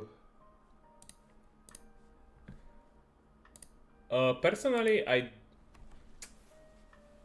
not sure. Like, I think two good CFPs that might be are here. We just check. Are Metagame by Saulo Costa and Free Nacho CFP. So I would go for the second one. So I cannot be sure. They both have. I think they both have Discord servers, or at least Free Nachos. So I cannot guarantee for none of them, but their coaches and their founders are one of the best players that I know for mid stakes. So, and I like their way of thinking and their way of approaching stuff. And I would say that you can check out Free Nachos CFP.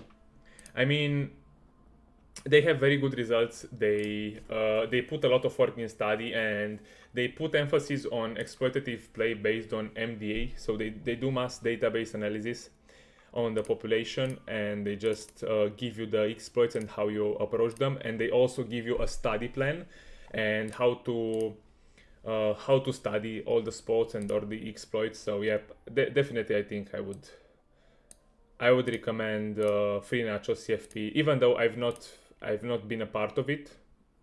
Just taking a look at people's results and people's reviews, I think that's a good one.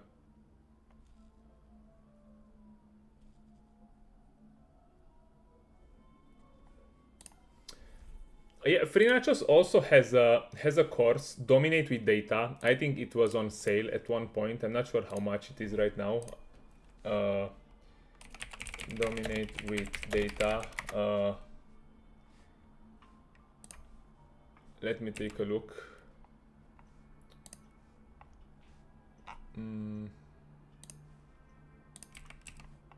Yeah, now it's $1,000, so it's pretty expensive, but it's a very good course. So Dominate with Data, it's definitely a good course to take a look into. Here this turn I will go overbet or check, and I think my hand does not want to overbet because I have much better hands to bluff in this spot. I have a bunch of draws here. So I think I'll just check back with King 9 and we turn out some showdown. And on the river, I will just raise, blocking like some of the two pairs, and yeah, basically I'm wrapping just pocket kings here. And yeah, I think I'll just raise this one up. I mean, he has to fold ace 9, ace 7. Even queen 6 and queen 8 are at a, yeah, it's at a big disadvantage here. So I'll not have that many bluff raises here, but I think king x is a nice bluff. Of course we prefer king jack and king 10, but I still think that this one also is okay.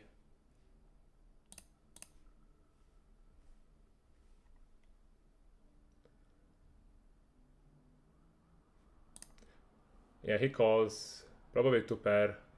No, ace 9, okay.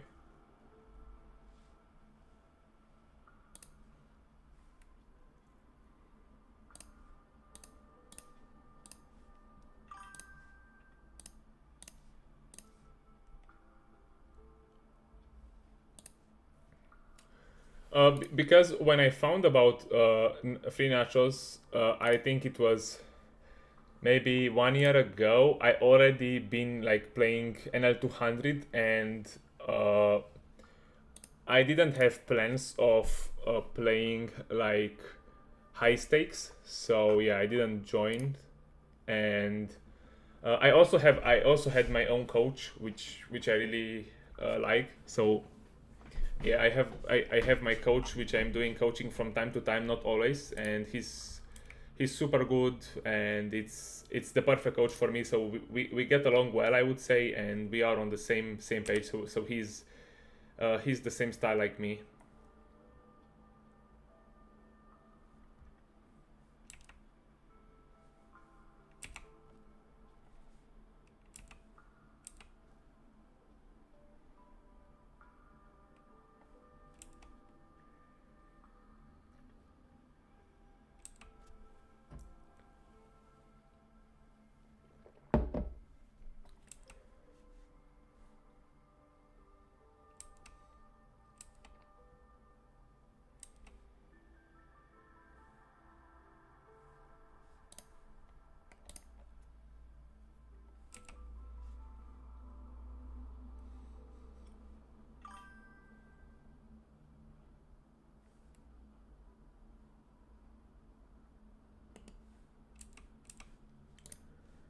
No, it's not that link.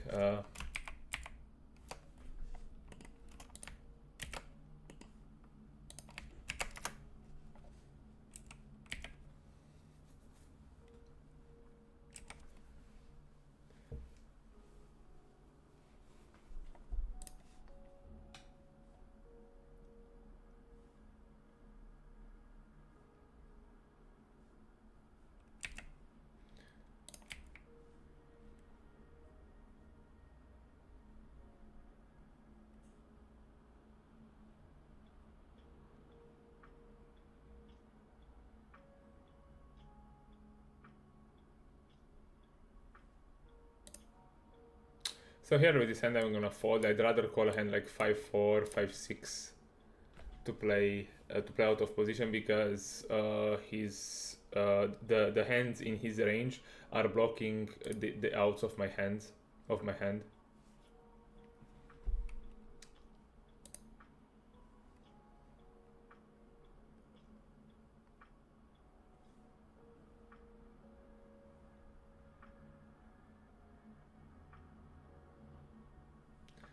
Ace 4, low frequency call. I think I'll go for it this time.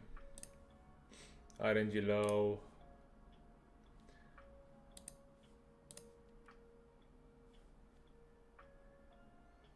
Nice flop. Now we start off by betting. I think he has a bunch of kings, queens, jacks that are interested in calling. Flushes, the ace of flush being on the board, I don't think he has that many flushes.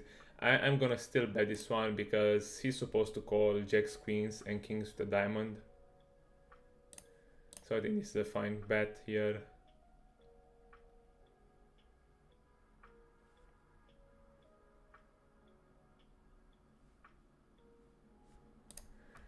And river, do I want to jam this one? I think I would bluff jam my pocket sixes, pocket seven, pocket threes, and pocket deuces, and ace 4.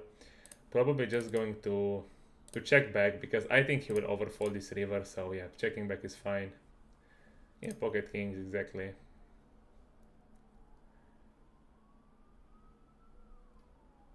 Ace queen, I'm gonna shove probably.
Pocket kings.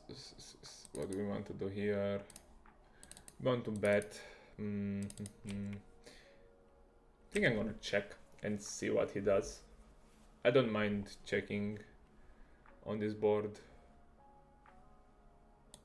Still gonna check and maybe value bet the river.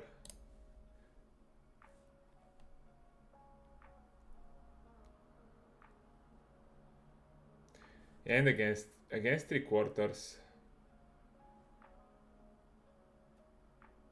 Without the king of diamonds unfolding, even though he might be bluffing. So I mean, I expect his flushes to bet on the flop.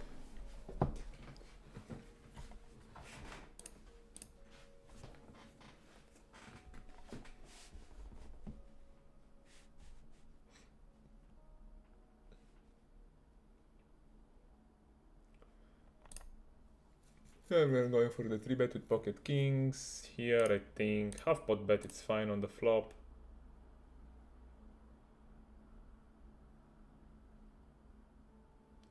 Here aces, we have a clear call. Here we just jam up against the limp raise.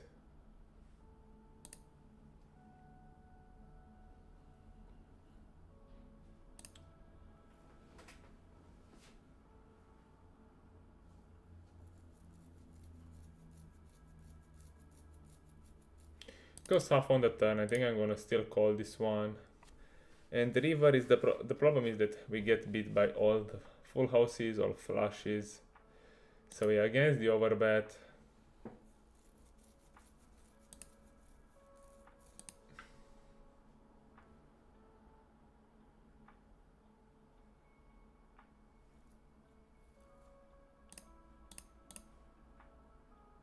Just gonna lay it down.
One thing that's both easy and hard in the same time is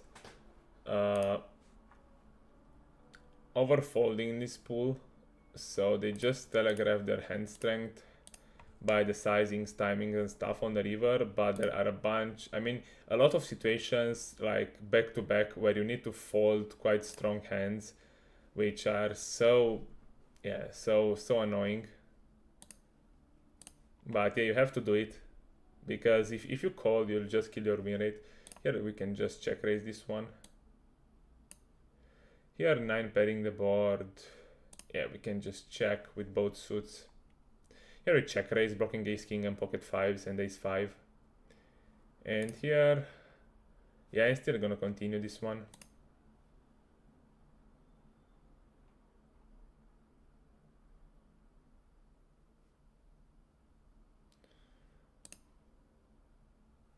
And on the river, I think I will just give up, because he has a bunch of ace jack that can call.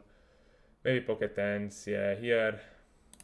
Ace X clubs, yeah. On a non-flush completing, I would call, otherwise I just fold. He checks back, yeah, pocket tens.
Limp, any hand here, any shitty hand, because there are too much money in the pot.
Just go here to the link I provided, and you can you can ask them there, and they also have, yeah, it's a Discord link, and you'll see like the CFP channel and stuff, and you can ask a bunch of questions there, and yeah, you'll find the links to the CFP.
Here's the recreation. I'm gonna start with a small bet with a weak ace here.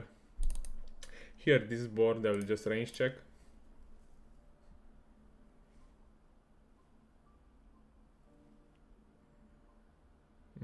Turn is gonna be interesting. Gonna still check. Quite connected turn. He makes pocket 7, 6, 7. When he checks back. Pocket 9, I don't think he checks. But river. I mean, here, if I overbet, I'm not gonna get called by worse. But I think if I bet big, he should still call. Like some ace highs, maybe ace 5, 5, 4, pocket 4s. Something like that. So, yeah. Maybe pocket 10s, if you ever played pocket 10s this way. Ace 9, king 9, queen 9, jack 9, 10 9. Yeah, I mean, he has some calls in his range. He could even call ace high, because I'm gonna bluff a lot in this situation. Maybe in theory I have to use 1/3 sizing, but I think that in reality this line will be overcalled. Like check against check check bet. Yeah, you'll see what he calls with. Yeah, ace high. I told you, like just exploitatively betting big on the river.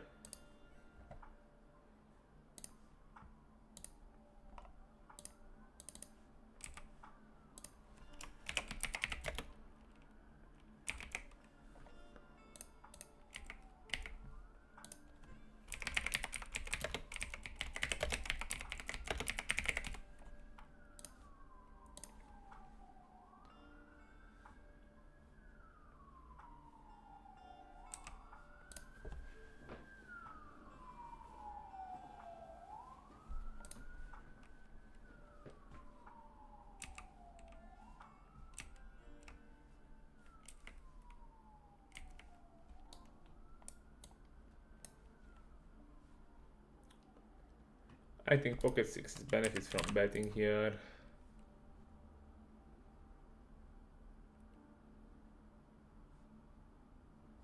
Against what seems to be a weak tight player, I will just call. Yeah, I'll just bet. And pocket 6s, do I want to bet this one? You know, on a straight completing a run out, I will probably just going to check this hand. Maybe bluff the river, I don't know. And I think that this river, after he snap checks, I think I'll just overbet this one, making him fold jack 10, jack 9. Yeah, a bunch of hands.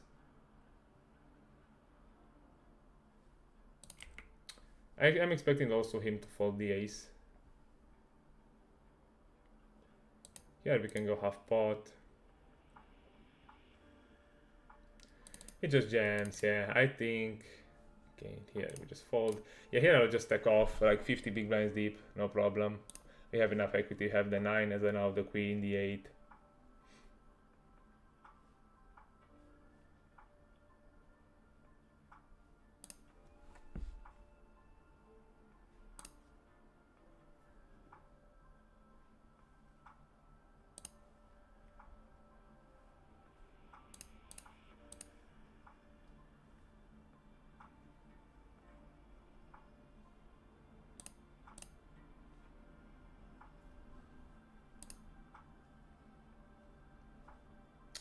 Yeah, snap 3 bet, probably just gonna call in position, trying to set mine. Okay, I will just step here, because I think he will just fast play his value, so when I get check raise here, yeah, I can just fold, no problem.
Just going to forward this one.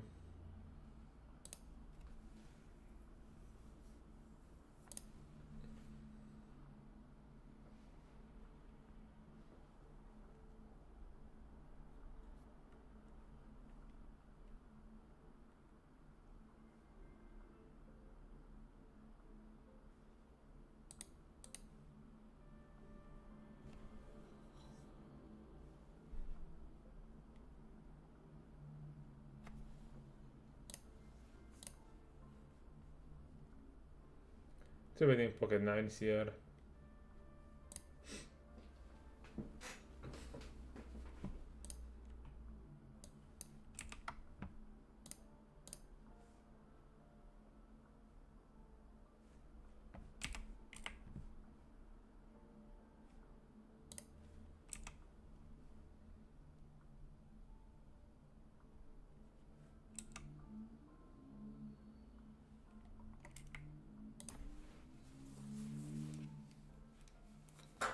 Gonna stream for probably half an hour more and then take a break. Maybe streaming also in the evening after I come back from football.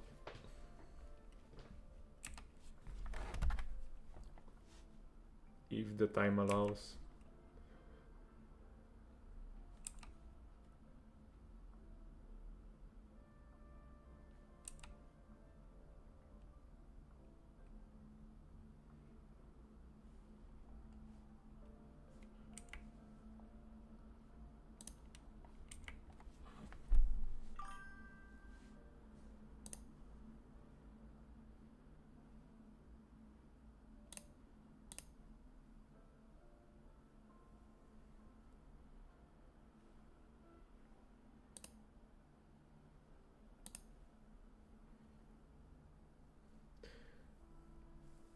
Good luck, my friend. Good luck. I hope they take you, and you'll skyrocket your winnings, and your career will take a nice turn.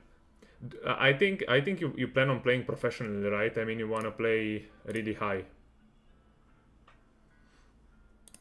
Nice jam by him with pocket tens.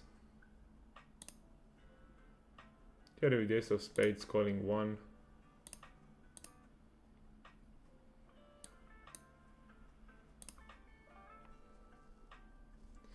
Yeah, because I'm 4-betting quite wide here, so he did a good job of jamming pocket tens, because I'm gonna 4-bet very aggressively in this spot.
I sent you a friend request, Disco, on Discord, but you didn't accept it yet.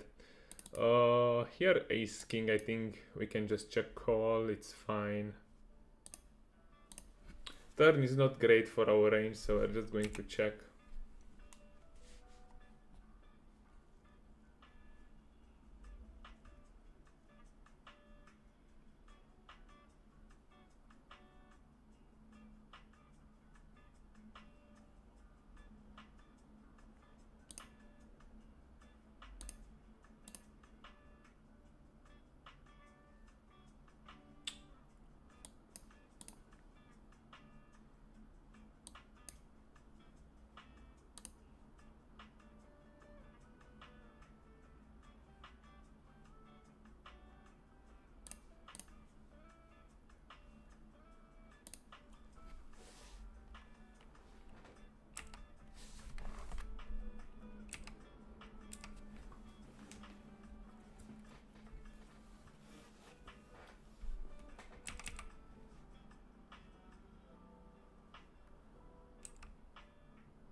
Nice to see this. Nice to see this.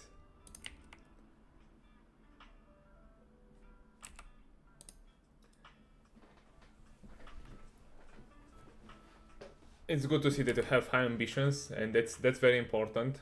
But besides this motivation, like to be the best, you must have discipline. So you must play very disciplined, like study a lot. So yeah, create your routines. I think this would be very important.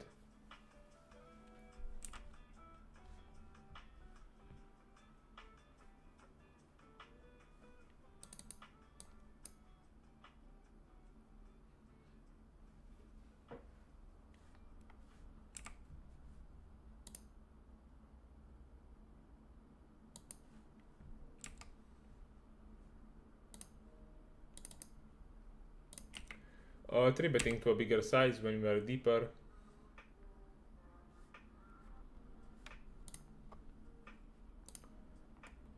Ace queen suited, 3 bet.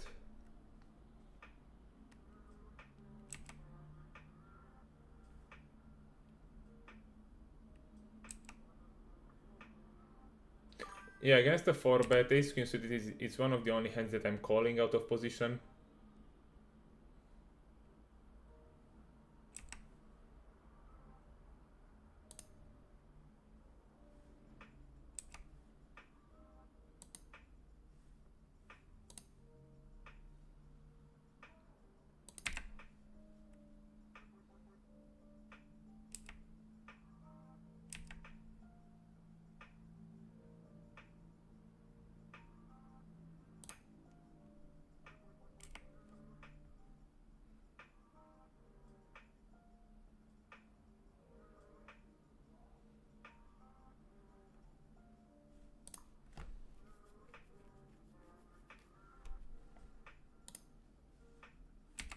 Just gonna fold ace queen hearts, nothing I can do.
Yeah, I think that this is a good mindset. I mean, if you are obsessed about poker, I think this is what also it's one of the important ingredients of becoming a master in something. So to be obsessed, always to think about that, all the time. Yeah, and I totally agree that you need good guidance.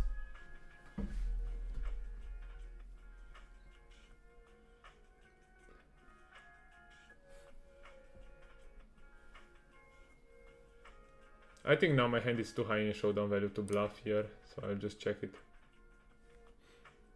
Even though I could bluff. Do I want to try to fold him off an ace by the river? Yeah, I think so. I think I'll just go for it. I'll go bet with this hand. And one, yeah, but besides poker, you also need to have like not balanced, but I would say you also need some other activities, like you need sport. I think you really need sport. You need good food, so you need to put good food into your body. So I think becoming a great poker player, it's a mix between more things. So you also need like some things besides poker. And here pocket sevens. I think this one is under bluff, so I just fold pocket sevens here.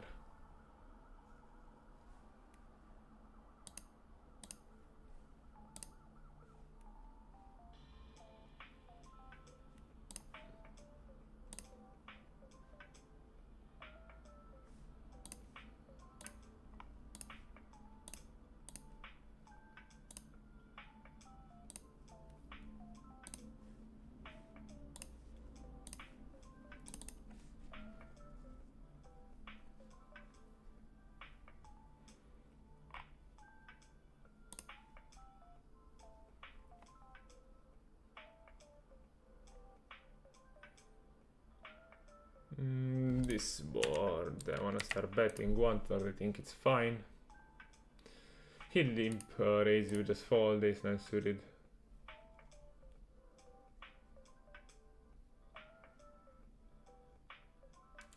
He raises, which is not a good thing. I don't think we can do anything but calling here. I mean, he can have ace king, but yeah, I'm not sure. He squeezes. So basically, he's saying he has pocket sixes and pocket fives. So yeah, we are gonna call. I don't think he has 4-7. He still continues on the turn. I mean, 7-8 for combos, pocket fives. Yeah, I think call turn and yeah, fold river. It's fine. Yeah, against the snap jam, I think.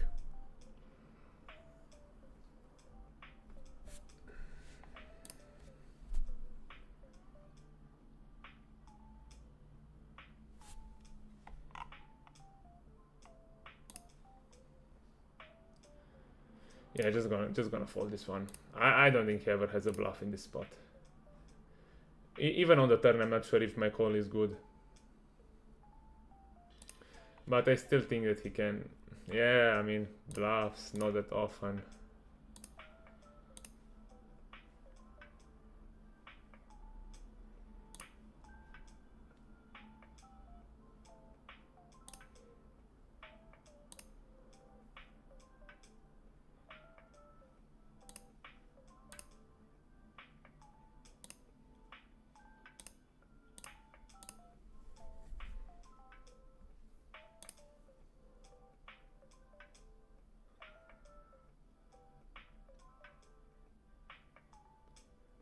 Here continuing only improved, so basically continuing on a spade, on an 8, on a 9, otherwise just checking give up.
Yes, yes, I think you would lose.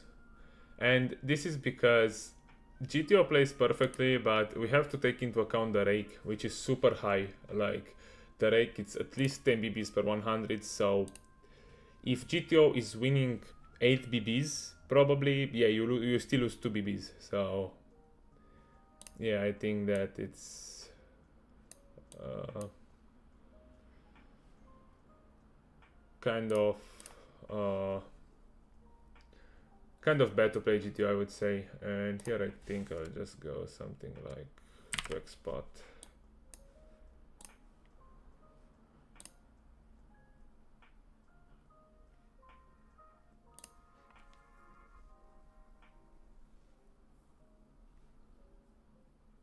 I mean, GTO is very good, but you have to use it with node lock. I mean, you have to node lock. It's okay to take a look, to have a baseline strategy that you would play against an unknown player. But once you know your opponent, you need to see how you play against him if he has a certain tendency. For example, if you are on the river and you know that your opponent is over folding, yeah, you just take a look, you just node lock his over folding GTO and see how you should bluff and which hands you want to bluff, which hands you don't want to bluff. So yeah, depending on what he does. Here I think we can just go 1/3 here. This combo is a nice triple barrel, blocking ace queen and king queen.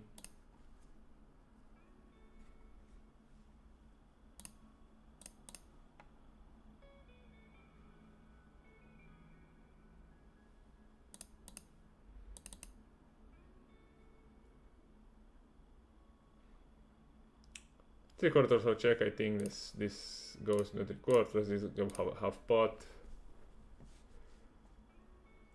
Turn, I still think I can value bet. My hand with the king of hearts has a bunch of 8-9, 10-9, jack-9 that can call the turn, queen-jack. So on a flush competing turn, usually I'm playing just half pot as a size. But depending on my opponent, I would, against some of them I would size down, against some of them I would size up.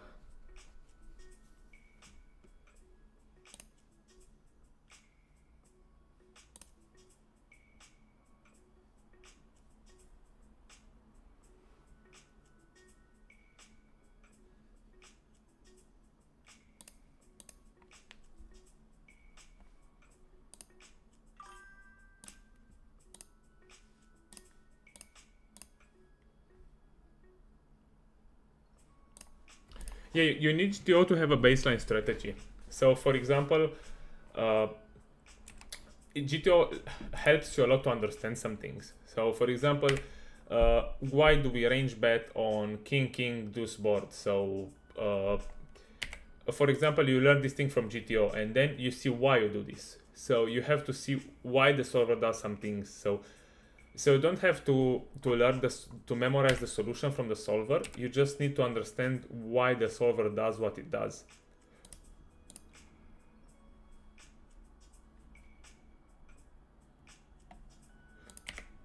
Just to have an understanding. And because when you start understanding some things, you're just gonna end up playing much better, because you'll be in similar spots and you'll have a good thinking process.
Yeah, against the jam we cannot call in these positions. Unlucky.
Six is 7, stays at 4. So I'm not sure if he calls. Not sure. Okay, screen.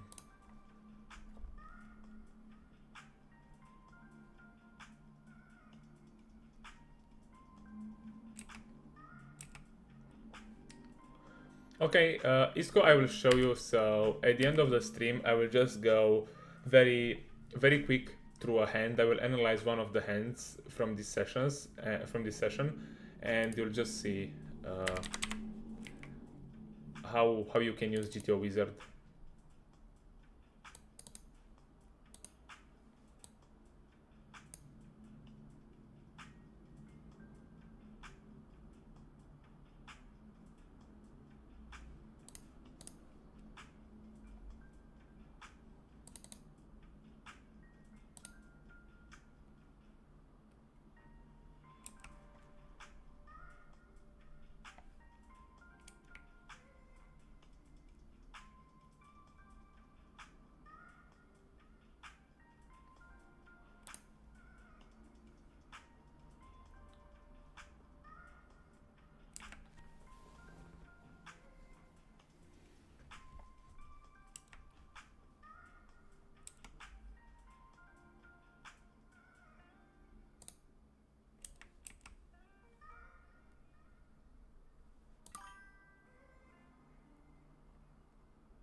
Yeah, it's okay, no problem, no problem. We all been there at in the beginning, so yeah, it's very good to ask a lot of questions.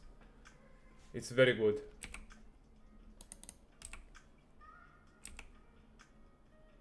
It means that you want to learn and are curious about it, which are two important things in this game. Maybe it seems to me, but the pool got like neat in the last like 1 hour, 1 hour and a half. When I started, it was more like spewy / splashy, but now it seems like it's not that good anymore, so gonna end up soon.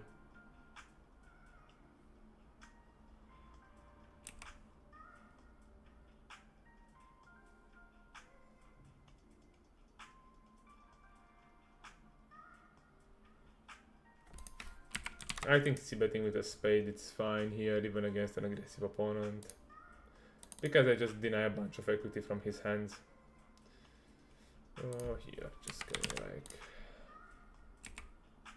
He's opening super wide, like 55% attempts to steal. It's like he's opening any two from the small blind and from the button. So we just adjust accordingly, 3-bet him a ton.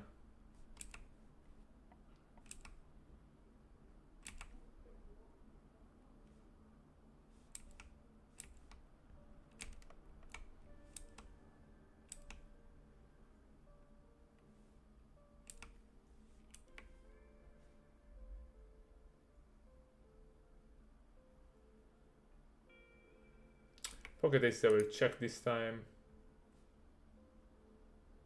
He snap bets, I think we just call. And the river basically still calling if he bets. Yeah, not raising, just calling. A bit pocket tens, that's good.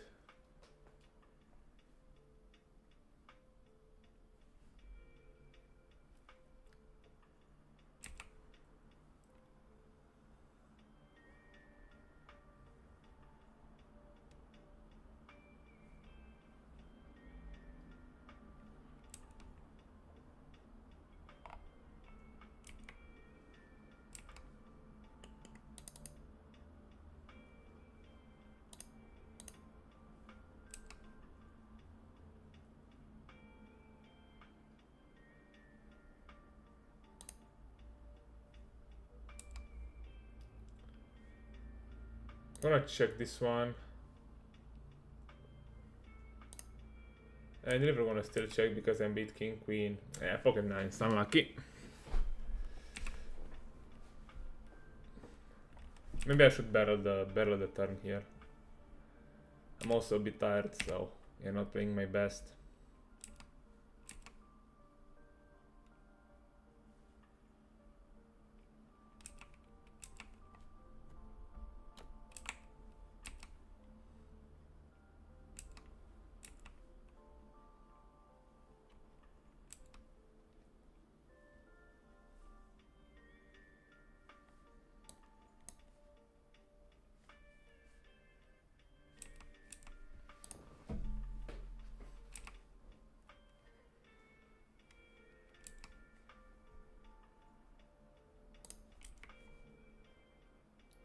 Betting a bit smaller because we are not that deep. And we fold against the jam.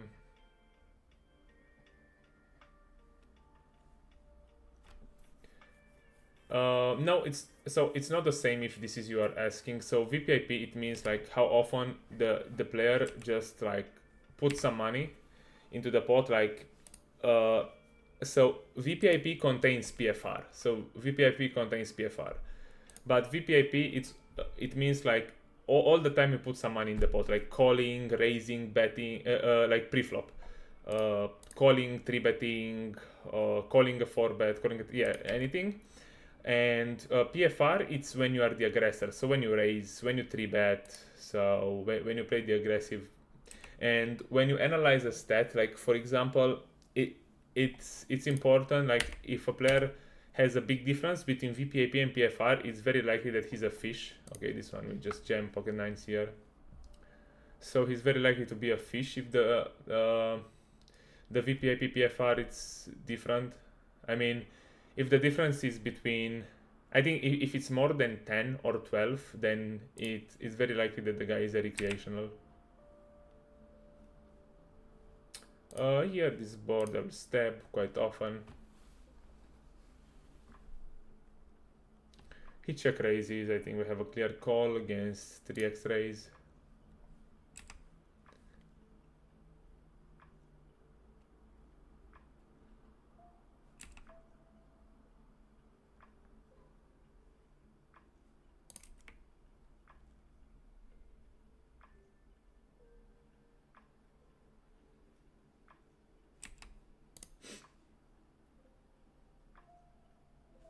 And we just fold a weak flush draw here.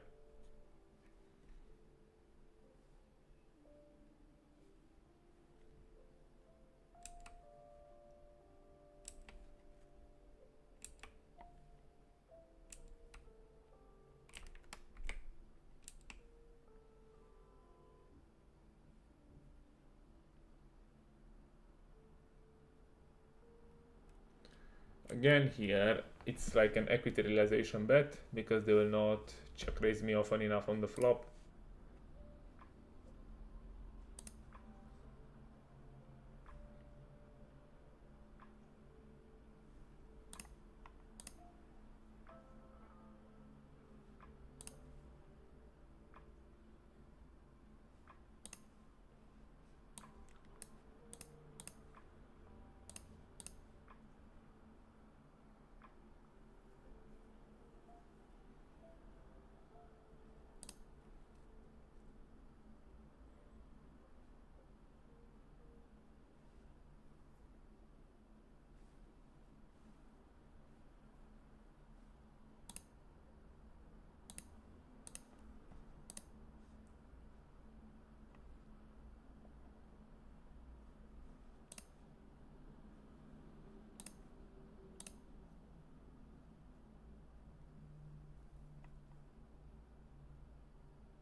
RNG low, I'll 3-bet this time, ace 3 suited. I will 3-bet at a very low frequency because it's not a hand that plays very good out of position.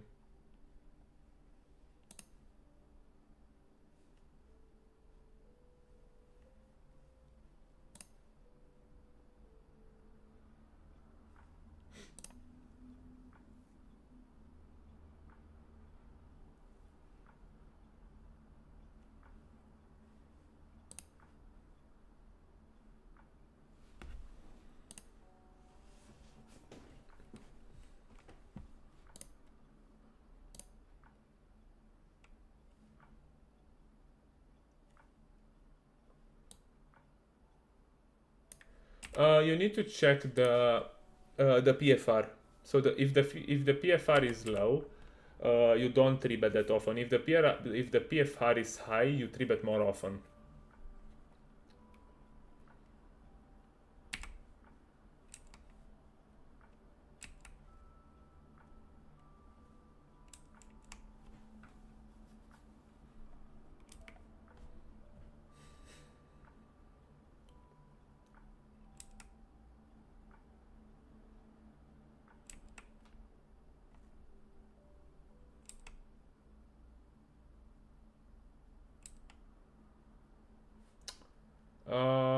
This guy seems to be kind of, yeah, I know, but recreational. I will call this time. It's 6-7, and on the flop just check fold.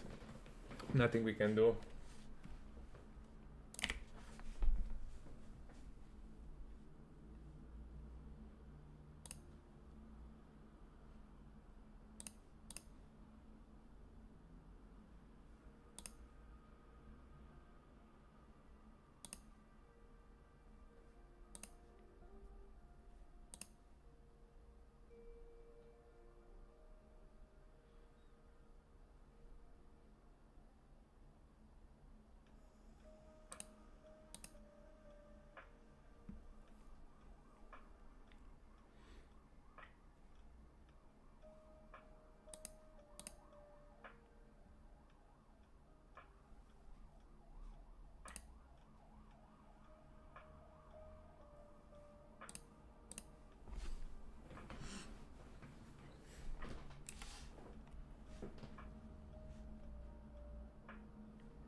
Yeah, 18 to 22, I think it's fine for the PFR. And here, against this guy who's a good, capable reg, I would just...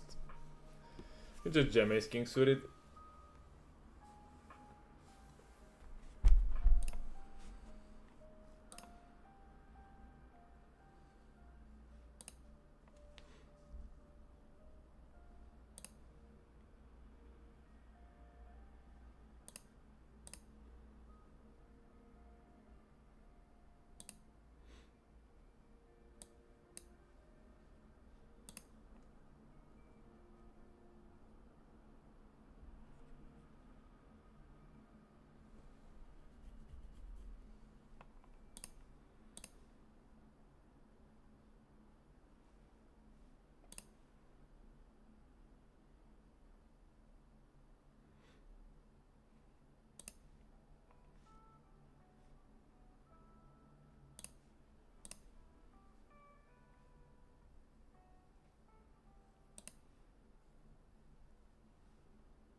Here, I still need to bet here with king 9. We still get value from sets and hand the king queen, king jack.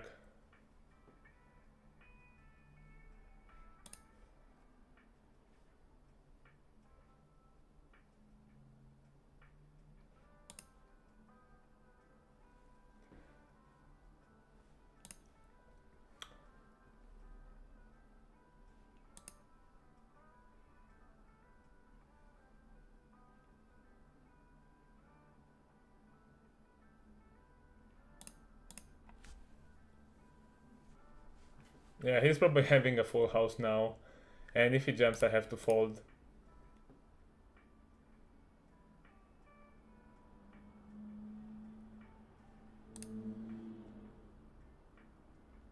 Okay, he thought about jamming, which is super interesting. I would have liked to see a jam from him in that spot.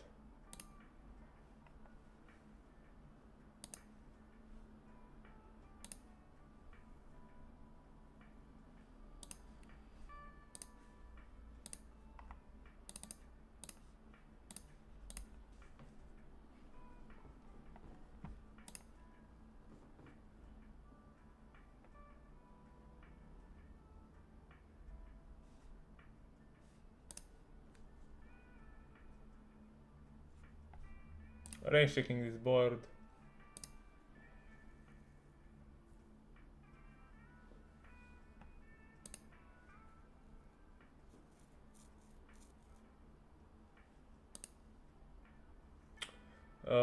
I need to check call once here.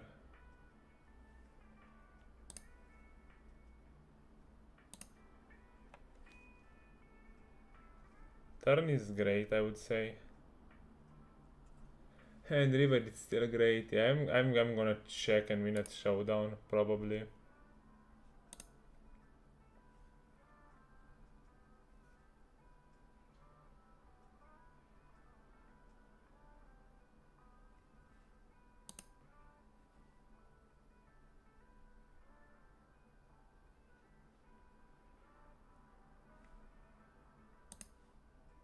Is he calling ace high here? Is the question. Yeah, I don't think so.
Ace queen suited. Going to call in position. Here going to start with a c-bet. 3-betting much wider. Big blind against button. He calls. Turn blocking ace jack and 6-5. Do I want to continue here? After snap call, I think I'm gonna continue turn and give up river probably. Nice. And I'm gonna check, totally fine.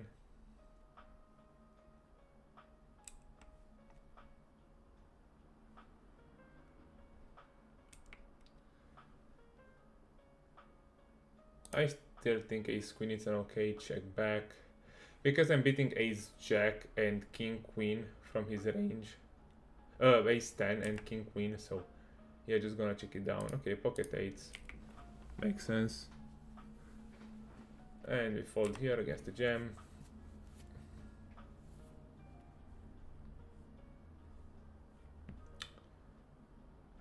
Yeah, I think this will be the last hands. Yep. And now I will just show you how I study a hand, for example.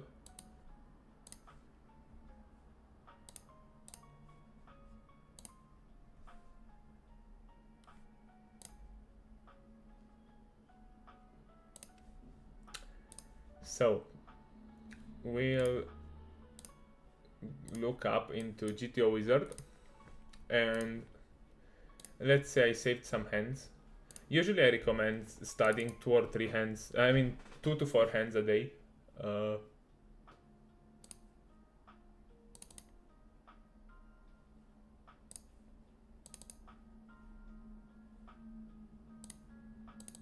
Yeah, let's take the last one that I saved. So I just want to take a look here if I made a mistake. So it's button against big blind. I open raised. Flop 1 check check. Turn I see bet small. River I see bet big in order to make him fold any pair other than the ace. And we'll take a look. And I'll show how I study like a certain hand. Okay, flop was like 10 of spades, deuce of spades, 3 of diamonds. I'm solving with AI so that I can node lock.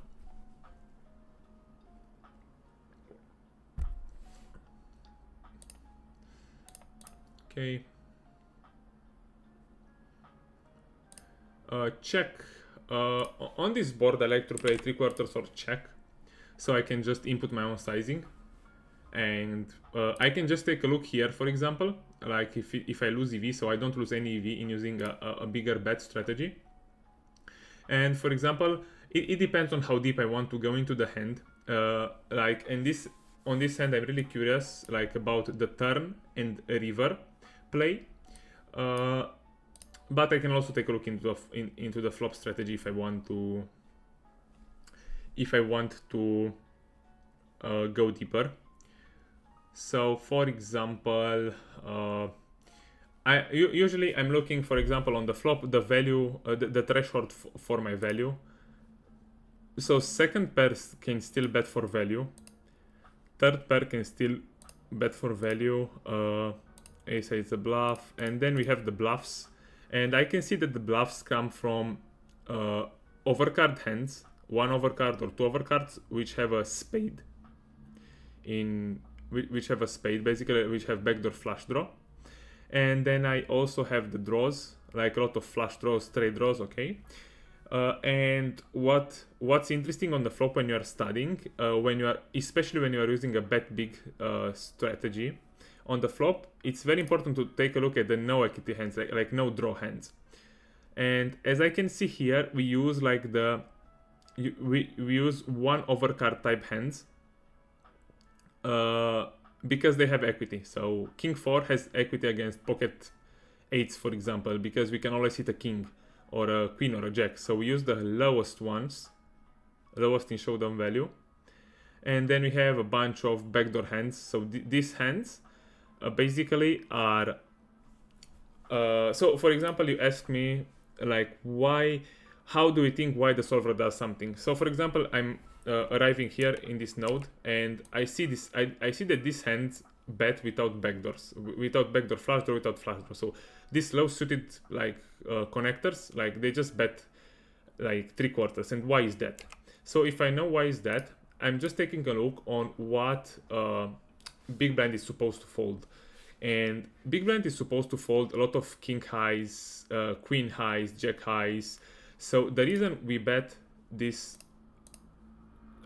low hands, it's because when we bet those, villain will fold these hands. So he folds out a lot of better hands. So when we bet the bottom of our range here, we will fold out a lot of these hands that are ahead of us. So that's why. So when you want to know why solver does something, you always take a look into the response of our opponent. So why do we bet here? Because this like the out of position has to fold better hands on the flop. Now let's say we check the flop. Turn comes I think it was the ace of hearts, and they want to study a bit the delay c-bet strategy and how I should approach it. Okay, I will leave the big blind just one size, because I don't think people will find these huge overbets on this turn. So we check, he checks, and I can see here that we have to use the pot bet. So my mistake was that I used a small size. We can take a look if I could also use a small size. I just like to give him multiple sizings, and then after he chooses between them, I'm always choosing one size that I want to play.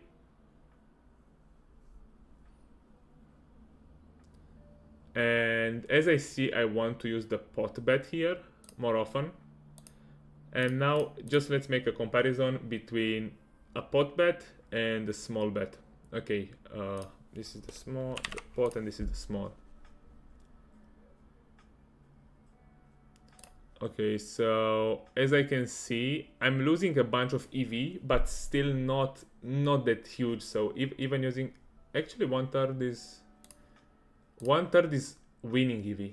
So we can also use 1/3, which is very interesting. So let's say we use 1/3 now. Against 1/3, I mean with 1/3, I would just want to see what hands do we bet. So we bet our top pairs, then we have a bunch of 10x that still wants to bet for value. These low pairs probably are merged bets. Nope, they're still value. Yeah, because we get called by deuce and 3. Yeah, it's fine. So our value threshold is quite small. So when we bet this small size, we can value bet very thin. And for bluffs, we have queen jack is in there. Let's see, like no draw. So we have some jack highs, like low. We can bluff a lot on this turn. This is the graph that displays the advantages, and as we can see, we as the button have advantage on the entire range, so we have a big range advantage, and this means that we can bluff very liberally on the turn. So for example, yeah, as we can see, we can bluff basically all our trash. We check back some king highs. They have enough showdown value to check back, so yeah, a good takeaway here is that because we have range advantage, we can bet we can bet with a small size and we can bet very thin for value. We can bet basically all our pairs, and then as a bluff we can bet all our trash and of course some draws. I mean we can still, yeah, we can bluff our draws, and we can bluff the trash. Let's say he calls the turn. Okay, first of all, let's take a look at his response on the turn. Has some check raises.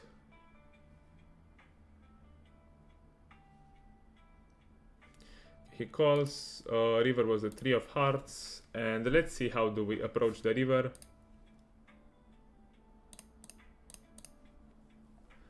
Usually on the river, I like to play more sizes. So for example, I like to have a 75 and a 133 in this spot, which I think it's fine.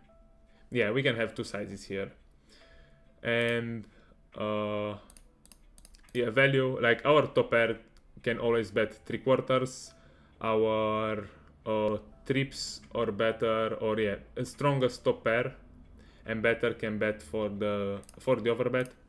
And here we can still bluff our trash in position. Like we can still bluff our lowest showdown value hands. And we can still bluff some queen highs and jack highs. There is no big difference in between them. Which one do we bluff and which one we don't. So as I can see here, we have kind of a high bluff allowance. We still have range advantage, so we have a high bluff allowance. So what I can say in this spot is that we can bluff close to our like any trash basically. And what I like to do, I like to, for example, to model the response of my opponent. So for example, if I overbet here, what I'm expecting him to do. So for example, I don't expect him ever to call king high, and he will fold a bunch of his second pairs, and basically I don't think he will ever bluff these second pairs. He will just call them. Maybe, let's say, yeah, maybe half of the time. But I will not get bluff raised often enough on this river against the 1/3, I think. So let's see how do we approach now the spot. So as we can see, now we can really bluff anything, even king high. So this means that this spot will be overfolded by nature. So, and in practice it will be overfolded. And against b75, he has to probably, so I'm taking a look because I use b75 in game. Yeah, I think that's fine. Okay.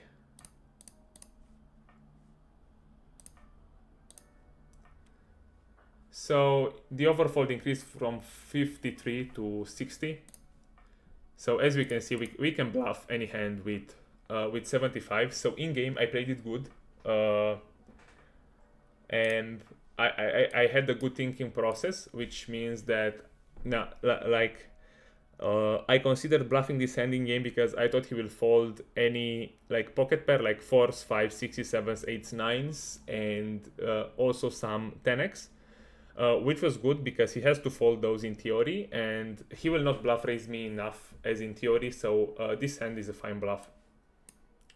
So basically I think that this is the way I'm studying a hand. Of course I can do a lot of stuff in this hand. I can put a lot of like tendencies. For example, I can let him here always raise with nutted hands, so never slow playing. I can put a lot of things into the solver and check, but usually this is what I like to do.